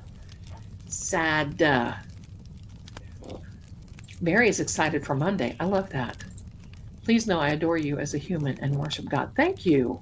Thank you. I appreciate that. And that means a lot. Rosebud. But so were mine. Extremely accurate. Listen, for any of you in the chat, my darlings, who have ever gotten a reading with me and who want to give some type of a, I don't know, review, say, wow, it's crazy, or wow, this, whatever, something that we can put on the website for me for my readings, that'd be wonderful. Email me at seeingcrime.com and just say review. And I can put your name, I'll do whatever you want, but I mean, of course, make it nice. And of course, any of you listening would. But if you would like to do that, that would be fantastic. Let me see. But in today's world, if I wasn't sure not to be bothered by politically motivated people, I do not wear a MAGA hat. See, I chose a long time ago not to wear. Listen, it's not political. It's even football games, any of that sort of thing. I don't wear because it's not. I just. Funny thing, I trust the paranormal more than I trust the people around us now. My darling, here's how you do it. You go to let me see. Right here, my darling. You can go there and get a video. You can go get a video reading from me, my darling. You pay $200. I'll pray away your evil. See, that's what God's talking about. Yes, yes. You can do that, my darling. And I will send you a link. I just read for a woman out of Tokyo, Japan. That's exciting for me. That is exciting.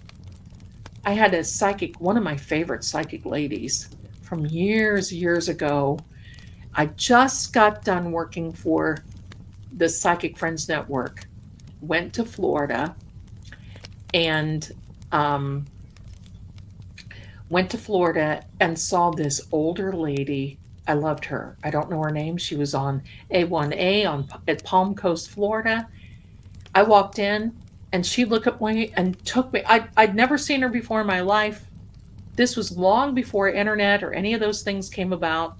She took my hand, took me in her office, and she said, "You do know you will be worldwide famous, don't you?" And I laughed like I was hysterical madwoman. Because back then, how do you know? And I still don't think that I'm famous. There are people that know me, but I still don't think that I'm famous. I don't even know if I want to be. Karen says, "Don't come drifting in Massachusetts. The governor will personally get you." Right, Karen? Oh, Wolfie. Massachusetts, I feel for people there. I'm scared for people there. I'm scared for people there. Lloyd says, "As far as people believe in tarot reader psychic, would they be against them if they such finds their..." Wait a minute. As far as people who do not believe in tarot readers and psychics, would they be against them if they... That's a great point. And that's when, back in the day, when I was much younger, I would help on those searches. I would help and do that type of thing. And I don't do that anymore because I can't handle it. I could hardly handle it then. But missing persons, I've worked with crime people, and that's how I learned I actually taught myself how to tarot profile, read an energy of a person.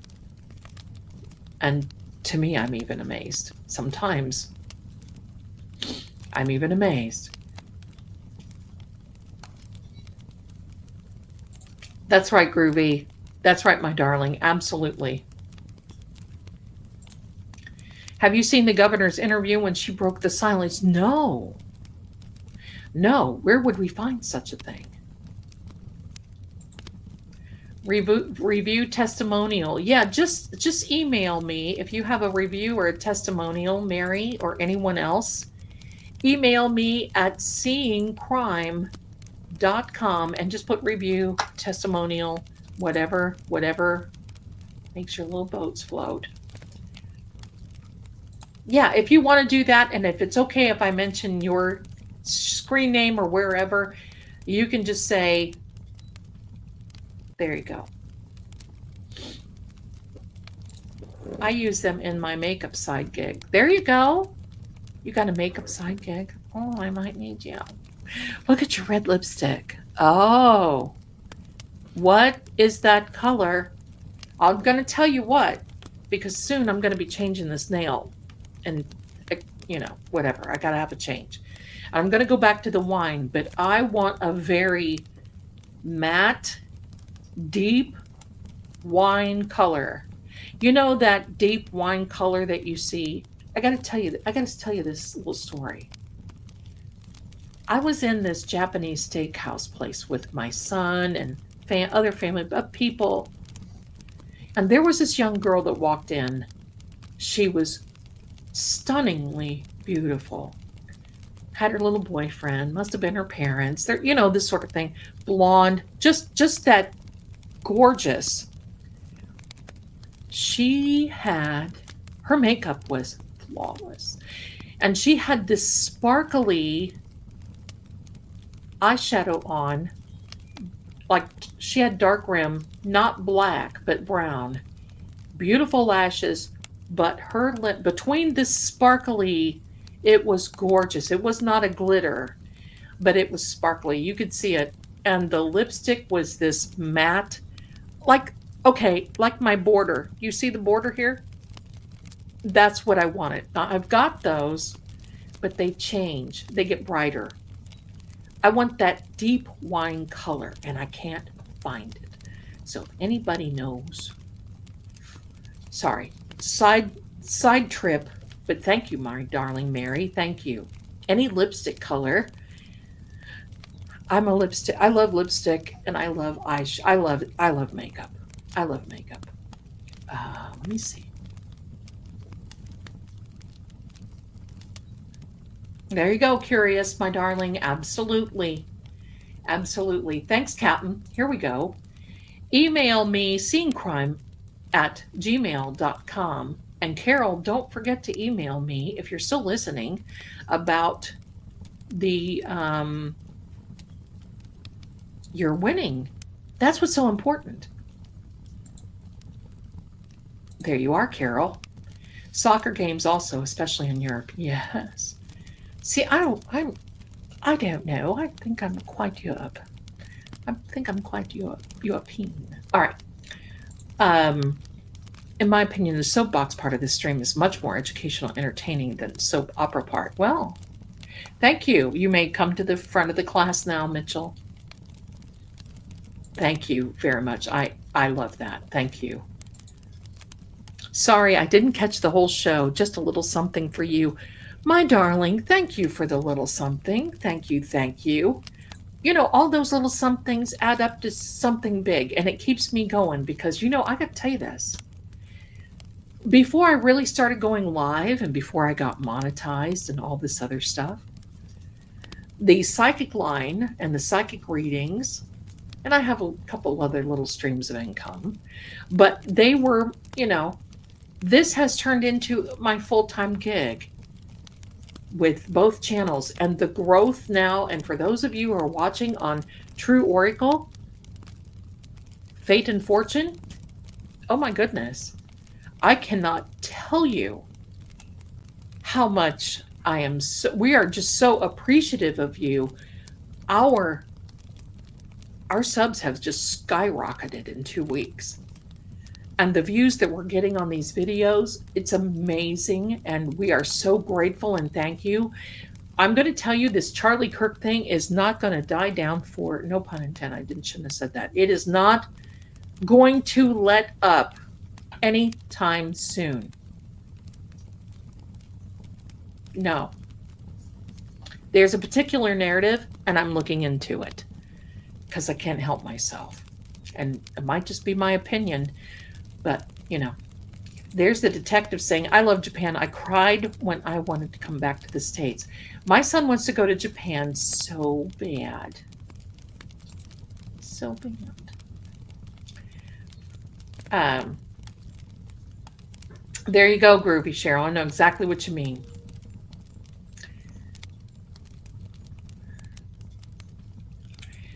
Scott. Hi, Scott, my darling. Watching Zelda. Been watching Zelda. If you know, it's in the plans, but thanks for info. There you go, my darling. Absolutely. Everybody is so generous. Everybody is so wonderful. Thank you so much. I don't understand why people just can't be respectful regardless if you have on a Biden hat or a Trump hat or someone that, amen. What? Hello? I'm going to go one part further. When I was growing up, and this kind of has bothered me, when I was growing up, when I went to school, sure, we heard of a little bit of diabetes, but I never heard of somebody being lactose intolerant or gluten-free or any of these things. Is this a thing because we're eating so unhealthy? What is it? I don't know. But it seems like, you know, I can't go anywhere with it. Are you gluten-free? Are you this? Are you that? No, just give me, if I want to eat unhealthy, shoot, pile on the sugar for now. No, not really, but you know what I mean. I'm in good chocolate center of Massachusetts. And you're not sending me chocolates? No, I'm just joking. I'm just joking. Mitz Holmes, yes, my darling, I have found missing people. I've been able to actually name perpetrators who, back in the day, I used to live in St. Augustine, Florida, at the Equinox Hotel, by the way, because I wasn't sure if I was going to live there. So I just stayed at the Equinox Hotel. I loved it. It was just such this, but anyway, yes, I started. One of the young people that a case I worked on was the name of Jacob Wetterling. That was very sad. That was extremely sad. So yes, I have. I don't,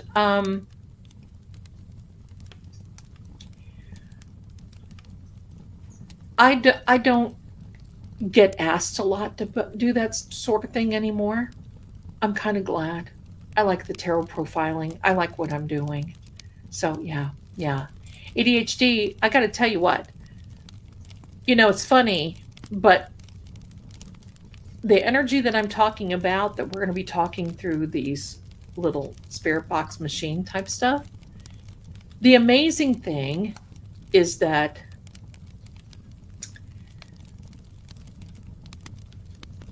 sometimes I can't fly because I can't stand to be in that energy in a box. I don't go on cruises because I can't stand to be boxed in with people and their energy and their hygiene. I can't stand, I can't do it. If like when I go to Massachusetts, I will be driving, and I think uh, Captain Jerry will be with me. But I can't hack it. I can't do it. And if that goes against the word of God, I can't help it. I can't. We are supposed to be in discernment, not judgment, discernment. There you go. There you go. Mary, my goodness, you're so, look at you. Adorable. I would have never guessed. I'm a little older than you, but you know what? I remember when my mother didn't make, she passed at 58. But I remember when my grandmother was 65. Grandma Zelda.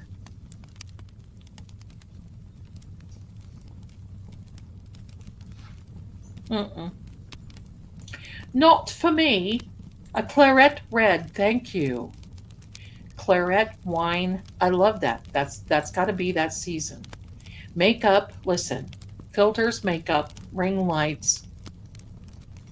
I tell my son, look, paint. Just I fall into the paint bucket and I'm ready to go. I tell my son, by the time I glue, paint, press everything on, right? Hello. Thank you, Rosebud. Thank you. Thank you. I think I got it. I got it. Thank you. Thank you. Let me check though. Thank you, my darling. Thank you.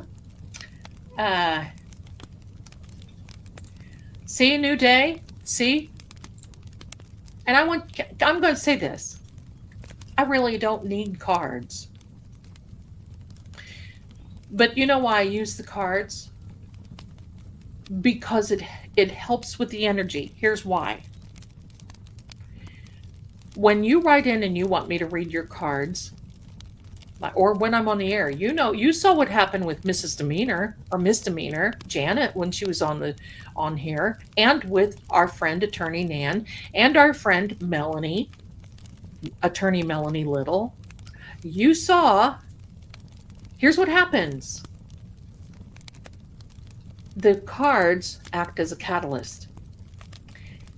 You've got someone focusing on the cards on the table. I'm focusing on the cards in the table. And all that energy comes together. Now here's the funny thing. I really don't know who came up with this because the playing cards came out first. The tarot cards came from the playing cards back in China. China back in hundreds of years ago. Many things. There's been superstitions over the playing cards. There's been all kinds, but if you ever noticed, 52 cards in a deck of playing cards, 52 weeks in a year. There are 4 suits, 4 elements. A lot of this have tied in. It started out as games.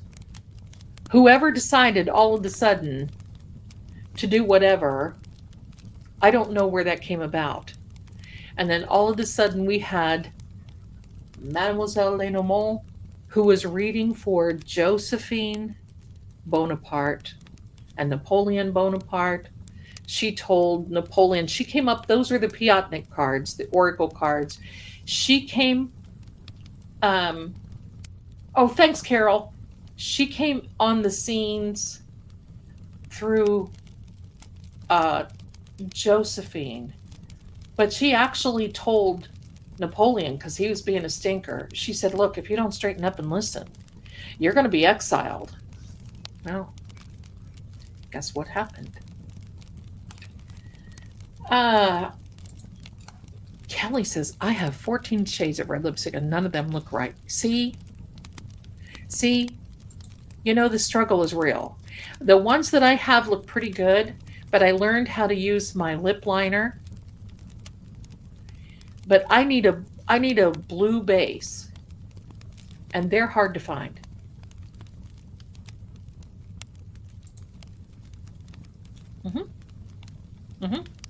Started as games. I'm in Massachusetts. We have good cops, bad cops, bad judges, good public servants, bad public servants, same as everywhere else. I watch true crime, and I think Florida is serial unalive capital. Yeah, see? I'm going to tell you, I think we've got a good, that's about everywhere. But the crazy part is that we just see more of what's going on in Massachusetts because of Karen, because of Turtle Boy, because of Kelsey Fitzsimmons. Do we know what was the latest of Kelsey Fitzsimmons? Karen became a new member. Bless you and welcome, Karen. Thank you, my darling. Thank you. Let me see. Welcome. Bigger than MLK, JFK combined. Yes, Lloyd. We're going to be talking about that next. And a little numerology that kind of blew me away. I invented this for myself. It's called the Zelda Codex Code. And I use different numerologies with different things. See, that's a thing that turns me on more than astrology. Hello. Wow. And some of that, amazing. I worked for the Navy the last 9 years, and every one of my patients' favorite duty station is Japan. So safe, clean, and good food, kind people, and courteous. That's very nice to know, because even my son would love to go there. And oh, by the way, my darlings, my son and I are planning on a night where he's actually going to be playing, because he's a gamer. He plays in a lot of tournaments. He does a lot of this sort of thing. And as a favor to me, he's going to come in and probably play some type of zombie game or something like that. And we're going to be talking to him. He's going to be playing zombies. We're going to be having a good time. So I don't know when that's going to be. Might be next Saturday night. So there you are. Ms. Holmes, thank you, my darling. What do you think about Erica's speech 2 days post Charlie and I have find a missing? And have you ever found a missing person? Yeah, I think I answered that. Yeah, I have. Some in good places and some not so good. I did a video on Erica. I was very unsettled about that speech. I'm going to really go off the rails. You really want me to go here? Hold on. I got a little something here. Hold on. Here we go. Give me a second. Getting ready. We're going to go down the rabbit trail now. And you're going to see this. You're going to see this from me. Ready? You got a little glimpse of my little background. I don't think that was her.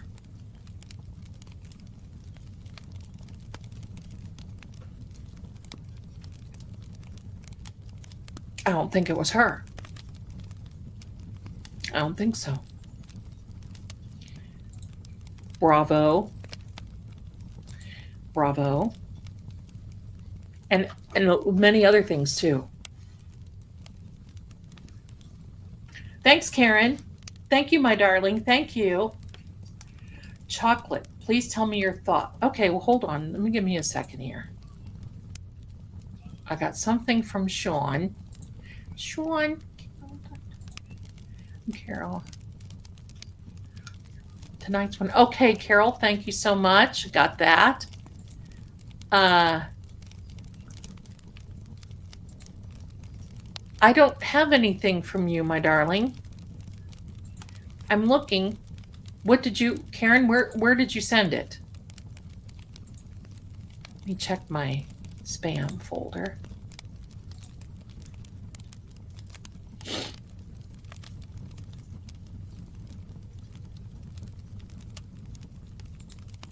Where did you send me the email, my darling?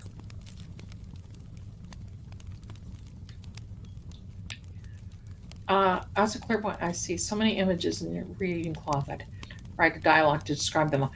Thank you. There are a lot of images that get contained in the cloth. That's why I use the cloth, and I have to clear it. I used to be neighbors with Karen Reed parents in Dighton. Oh, went to the same high school, but was friends either. Oh, nice. They are the nicest people. With her younger sister. Okay. We don't hear much about her, but I can understand why she would want to stay in the shadows.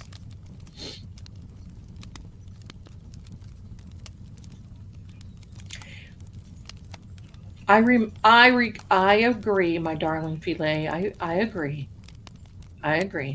Captain, see right here. She's my bodyguard. She's my captain. She's my driver. She's my confidant. She's my mod. I love it. I didn't get you though. Sean, hi there, my darling. Hi. Thank you there very much for the super sticker. It's very kind of you. Thank you.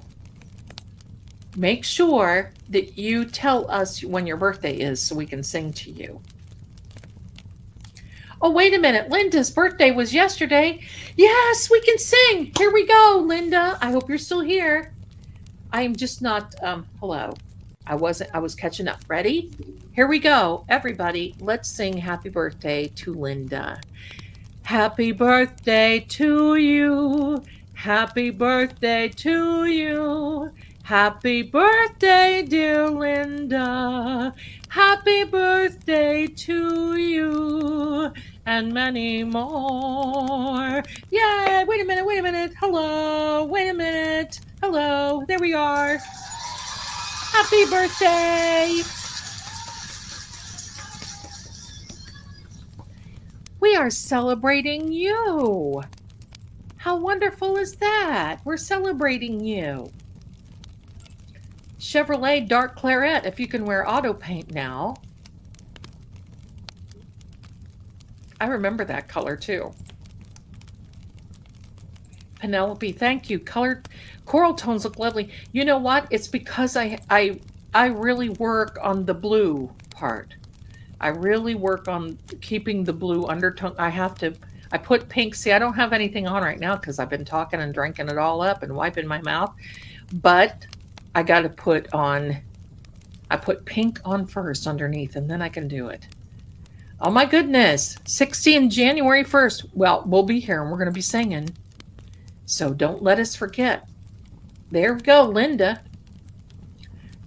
Thank you, Linda had a birthday. Terry says, thank you for my moon reading. It was awesome. Oh, you're welcome, Terry. You're quite welcome. New day, I had a girlfriend in Vietnam. Nice. A buddy in old Saigon. I am still here. They are all gone, born in the USA. Aw. I love that. I hear Vietnam can be very nice. I told my son, if we could only get those 7-Elevens. Do you ever watch those? I get torn up over the food and the food reviews that come out of the 7-Eleven stores and these beautiful Asian places. What? Lisa, my darling, look how beautiful. Oh, your hair. Beautiful. I'm a newbie and I love you and the energy of this group. Well, we love you too. And we're here, you're going to see not a hateful group. And if there's somebody hateful here, sometimes they've got to have sometimes you're just off and you have a reason. But if we can't get to the reason and you want to start attacking and being a turd, we don't have room for that. And this is Sammy, by the way. She's the person who owns the stream. She's my boss, and I pay her rent every month. I can't get lipstick to look right, or maybe I just... Okay, you know what? One of these days, we're going to... Would you like a makeup tutorial? Would you like that? Because I will teach you. I don't know if you see how long my lashes are tonight, but I'm going to tell you what. These lashes keep scraping like, hello. But I love lashes. Tarot card reading sorcery? What really is the definition of sorcery? I'm not calling any demons in. I'm not going against. In fact, if you saw any of my tarot readings, if anything comes up that is divine, I say it. You can't get clean water out of a dirty vessel. So I don't believe it's sorcery, because to me, sorcery is conjuring something up. That's the way it goes in my book. She's still evil. Okay, let me see. She's still in jail. Are you talking about Kelsey? Oh yeah, Kelsey. Oh, bless her. Yeah, I think it depends on. I saw you, Jess. Fun on the decision for Kelsey. Hopefully, Aunt Baby. I'll tell you what. Free. Does anybody know what Mazda's last take for Kelsey was? You're very welcome, my darling. You deserve it. Karen T, right? I used to live in Spokane, and it seemed like every week there was something new that was coming about. Crazy. Okay there. Thank you, Spicy Dame. Japan is amazing. I lived there for 6 years. I can't wait to go back. Penelope, my son.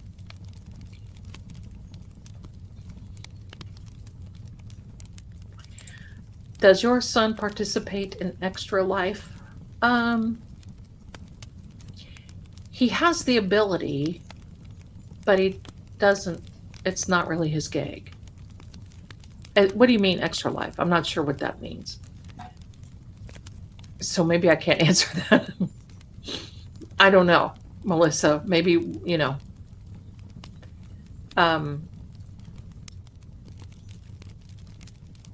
Yeah, I get it, Jess. Just me too. I think that too. I don't think it was AI, Carol. I don't think it was AI. I can't say the word that I want to, but it's somebody that's made to look like somebody. I don't think it was her. I don't think it was her.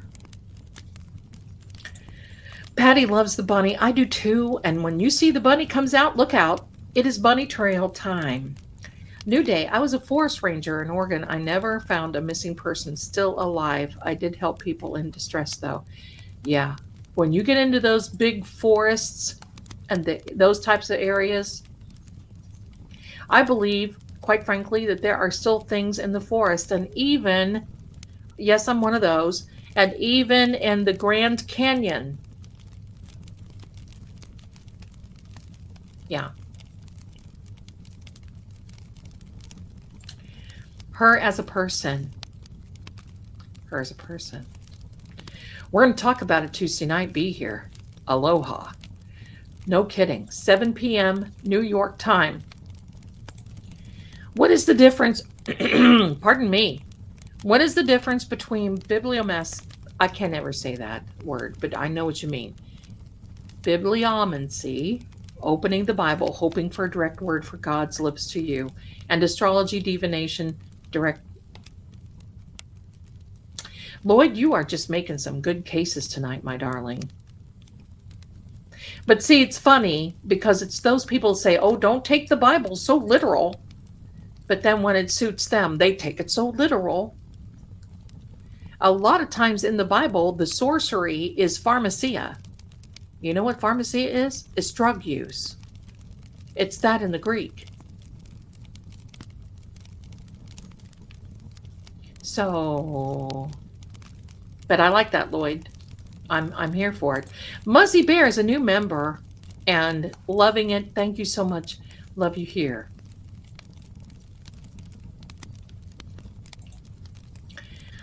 Uh, Ladies and have you done a reading on the A1 meteorite? It's not coming to Earth.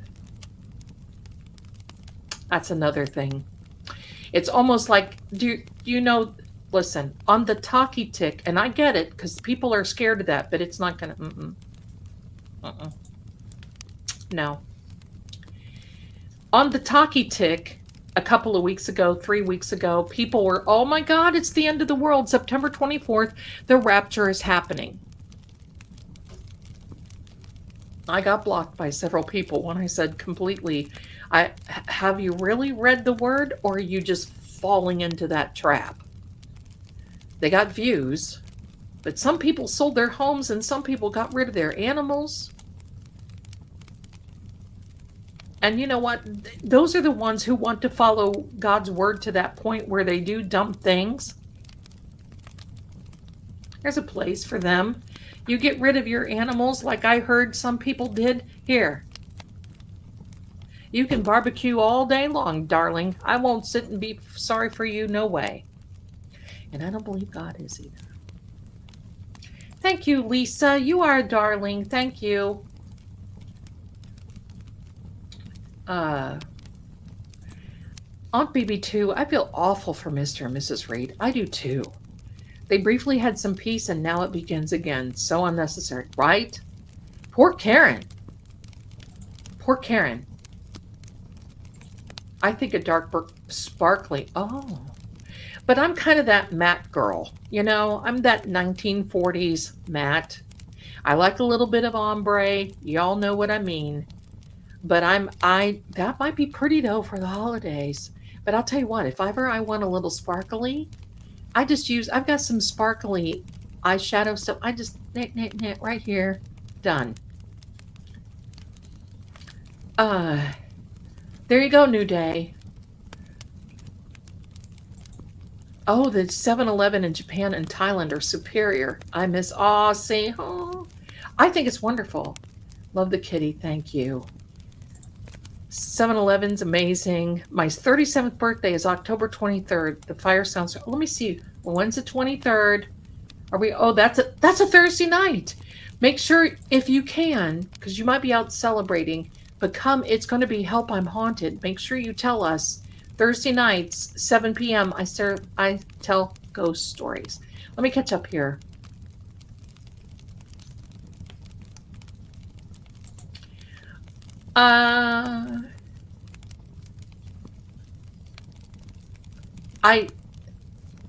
Okay.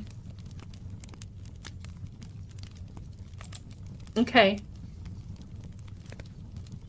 I think there's much more to that. Lashes like windshield wipers inside glasses. Yes, they keep my glasses clear. Mitchell's got some zingers. We have to keep him around. He keeps me on my toes. Makeup scares me. Oh, Terry. Let me see. Oh, 4,300 for Kelsey. Oh my goodness. Wouldn't that be wonderful? That would just be wonderful. Karen, I lived in Okinawa for a few years. It was beautiful. You want to hear a funny story? My former Navy husband married a Japanese woman.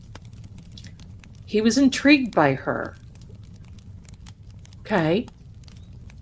I got a little nasty about it. I was jealous. I decided I wanted him back, and he said no, she was superior to me. And I understand. Because that was never meant to be. He had a hard time with what I did in life. And when we went to Salem and different situations, and I was working for Dionne Warwick, and I was on those infomercials, and people from the Navy would see it, he would get so upset and they would tease him about it and blah, blah. And I knew it just wasn't going to work. It was a matter of time. We were married 12 years. but it was a matter of time. And unfortunately, she passed away. I don't know. But he's older, and so am I, and it wouldn't work. So I haven't heard from him since the 1980s. Oh, duh.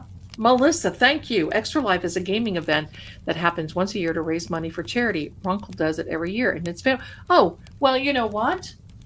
Let me ask him. Jedi Jen knows about it too. What the heck? What kind of a game mother am I? I don't know about it. Let me see this.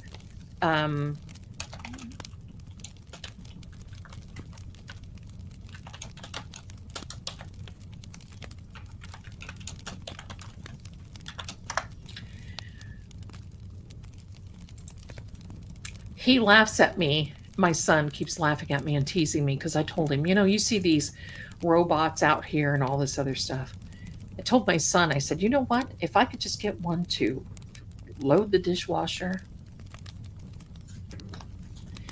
In fact, my internet, thank you so much for telling me that. And you too, Jedi. You too. Yesterday, I didn't have any internet. So I wanted to get real creative. And I thought, because those are the days when you don't, and I have internet, it's all TV, internet is all one. So there was no TV, and I wasn't going to sit in front of my phone and be like, So I got industrious. I had a little problem with the dishwasher. I got down and dirty before I racked my toe and fixed the dishwasher, fixed another few things. Now I've got to change the faucets in one of my sinks. And, that stuff sometimes is good. And it's funny because I told Mrs. Marie, I wonder how we all got along without internet and social media. Right? And probably a lot better. Karen says, Mazda's total. Oh my goodness. I said Mazda. Or Mazda. Bless him. 4,271. Just went back and looked. Wow. Wow. Wow. What a fantastic. That's fantastic that he did that.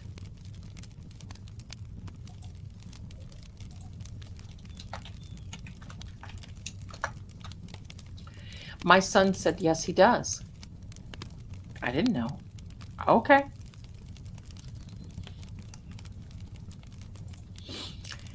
Is there a difference between being spiritual, meditation, than not going to church? Might be smarter. See,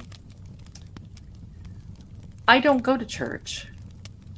I study. I believe that God is everywhere. Sometimes, I've got my full of churches when, okay, kiss. I've got my full of churches when you see people infighting about the potluck dinners.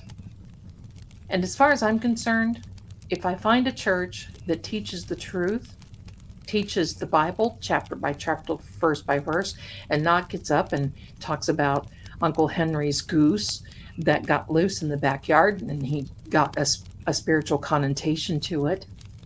The whole idea of having a church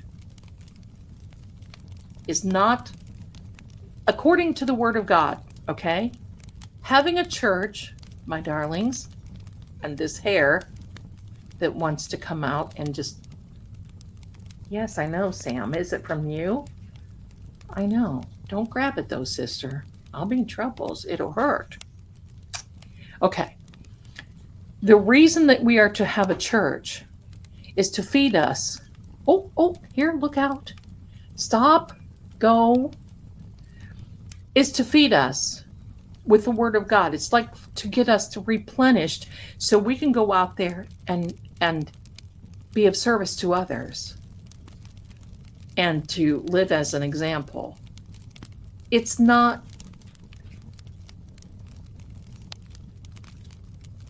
let me go in another direction. I've been to churches before that sit there and they're preaching salvation. I'm glad. But sometimes that's not the group you're supposed to preach the salvation word to. So that's the hub where we're supposed to learn. It doesn't have to be a church. It can be a gathering of people inside of your home. It can be a gathering of people outside. It can be anywhere when two or more come together. See, here's another little thing that a lot of people. Thank you, Karen. Here's another little thing that people don't realize because they're taught in the church. We're taught, oh, bless you. What the heck was this? You didn't do nothing bad in my hair, did you? Bless you. My goodness. Schneezels. When the apostles asked Jesus, how do we pray? Jesus gave the Lord's Prayer as an example. Now, I think saying the Lord's Prayer is very nice and very kind, but we're supposed to pray from our heart, and that is an example of how we are to pray. Look in the book of Acts. So people then use that. Oh, that's my prayer. It needs to be of our own. It needs to be praying of our own. God tells us, come boldly to the throne and remind me of my promises. It's not that he's forgotten. He wants to know if we know what his promises are. Father, you told me no weapon come against me will ever prosper. Okay, thank you. Come boldly. God doesn't want a hothouse lily coming to, oh God, please, I just love you. He wants us to stand up for ourselves. Sorry. There we go. Let me see. They seem determined. They do. And I think they're going to keep trying to indict her until they get a grand jury that does. So buckle up until Cosgrove can get his crack out of there. But I'm going to tell you something. I don't think even Cosgrove getting out of there will resolve that. They will find a way, some way. They still want. Matt Clear in Craft Store makes... Mitchell is here to bust my chops to make me giggle. That's what it's all about. Oh boy. Alice Cooper and Judas Priest. Oh my gosh, I love it.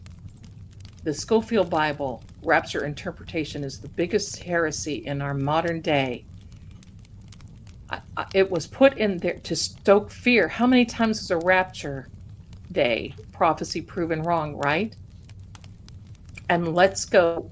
That Mary, I forget what her name was, but it was adapted in order to.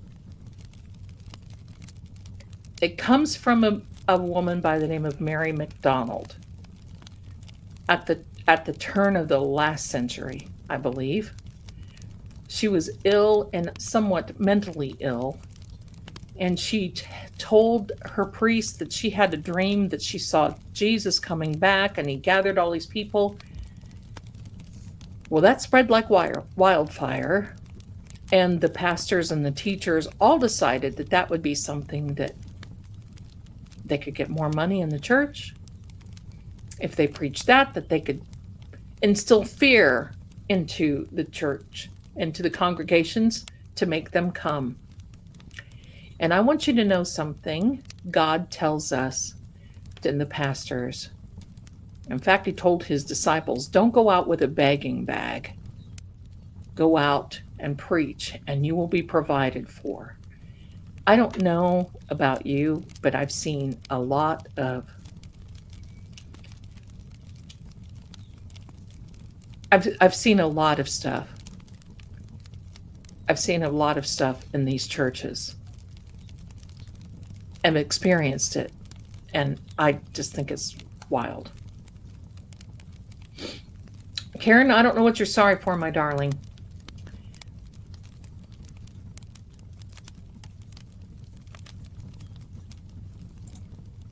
Right? There you go. There you go, Lloyd. I will on Tuesday night. I did in some of the readings that I've done. I did that and the readings that I've done. So Zelda, how do you know it wouldn't work out with your ex-husband? It worked out for me because we are on two different pathways. And he didn't like this before. And besides, my ex-husband doesn't even know where I am. Doesn't know. And I think from what I understand, he's pretty much settled in now. I know where he lives. I'm going to leave him alone. But he's settled in. He's retired. He's a retired Navy officer. He doesn't want to get up and go, and he doesn't want to be around people, and he doesn't want to be in the paranormal, and he doesn't want to do all these things. And he doesn't like the fact of what I do.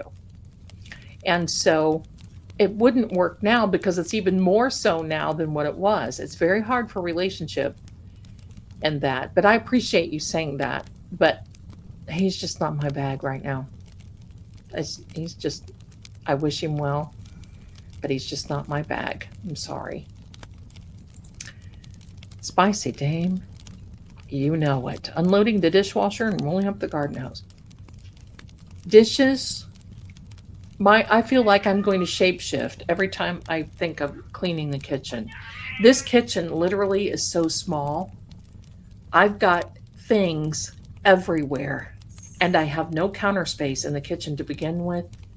So cooking for Ichabod Crane is going to be very exciting for me because I'm going to figure it out. Mitchell, I'm the psychic plumber, that's for sure. I'll see if he wants to do that.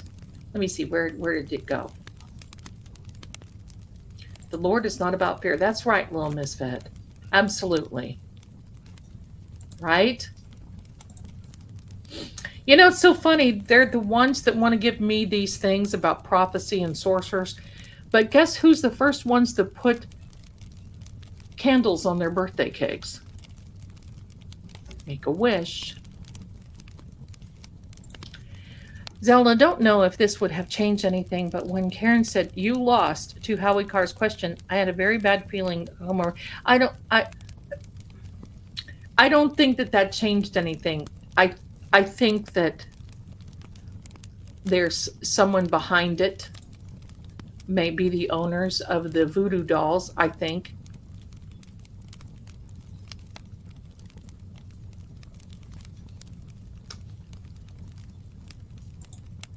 Oh, well, Karen, I know. So I don't think that made a difference. I think that there is someone behind this, and I will not let it go, that is so ate up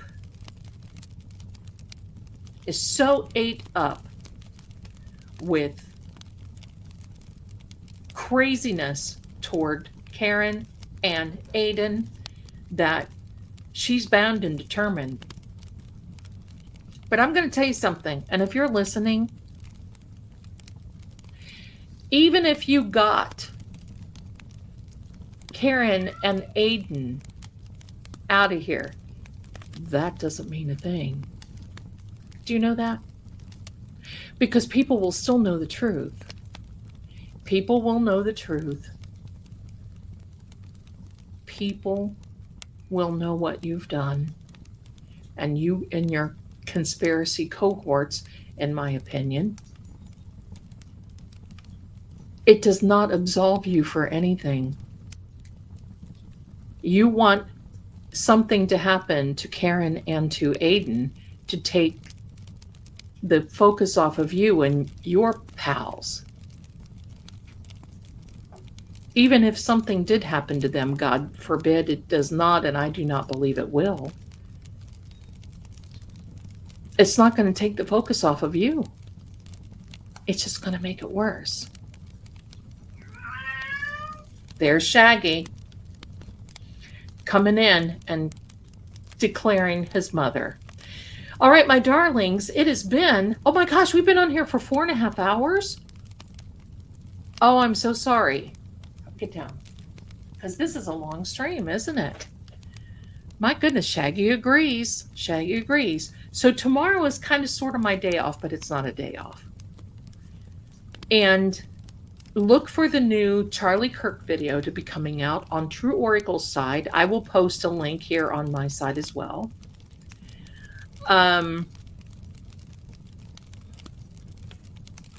More stuff to come. I'm excited about this week. Be here Monday night at 7 p.m. Pardon me. 7 p.m. Monday. 7 p.m. Tuesday, Charlie Kirk. Gotta be here. Tuesday, Charlie Kirk. Wednesday, I'm taking a breath. Thursday, Help I'm Haunted. Friday, whatever comes about. Saturday night, something more fun is going to be here, so just wait. I'll be announcing that. I'll be doing some other things in the meantime, working on the menu for Ichabod Crane, and Ichabod will be eating it. Pardon me. So there we go. This is Shaggy Noodle. This is the Shag Master. Shaggy thinking, let go, Mom. Enough is enough. Right? Hello? Hello? I have to go back for, I have to go back for email. Okay. Email, my darling, is Seeing Crime. Let me put up the email. Let me put up the email. Let me see if I've got an email banner here. I may not. I may not. I doubt. You create a banner.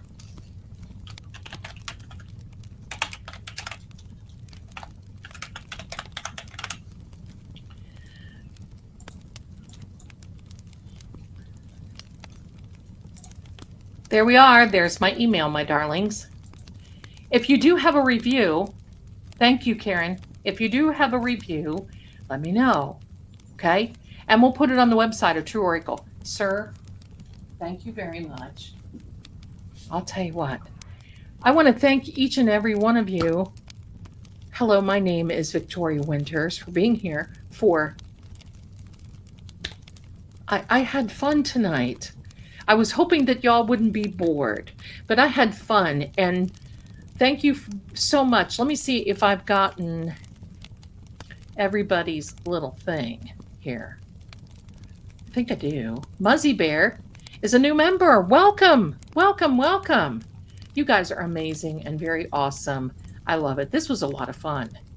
I like this. We can chill out, and I promise I won't get on the pulpit and I won't spit over everything. I promise I won't get on the pulpit the next time, because we got things to do.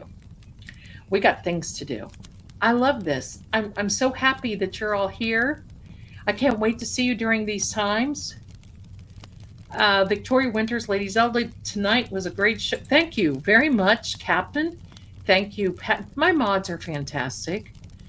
Unfortunately, Mrs. Marie can't hack she's a non-hacker, I tell her, but she's got a family and she has to get up early in the mornings. So she always comes in to say hello, but I love it.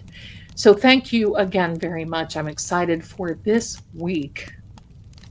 And give me a second. I'm going to put out my fire. There we are. So glad you like that. And my darlings, thank you again. And I will see you again. Let me do this. Let me get rid of all these banners things because I don't want them floating around. Don't want them floating around. Hello. StreamYard seems to be a little bit on the temperamental side these days. It's the Mod Squad, that's right. So thank you, my darlings, for being here. And we had a lot of fun. And Coffin Daddy thinks so too. We're going to do it again. Big hugs. Much love. I will see you again Monday. And here we go on our way out. See you soon. Be safe.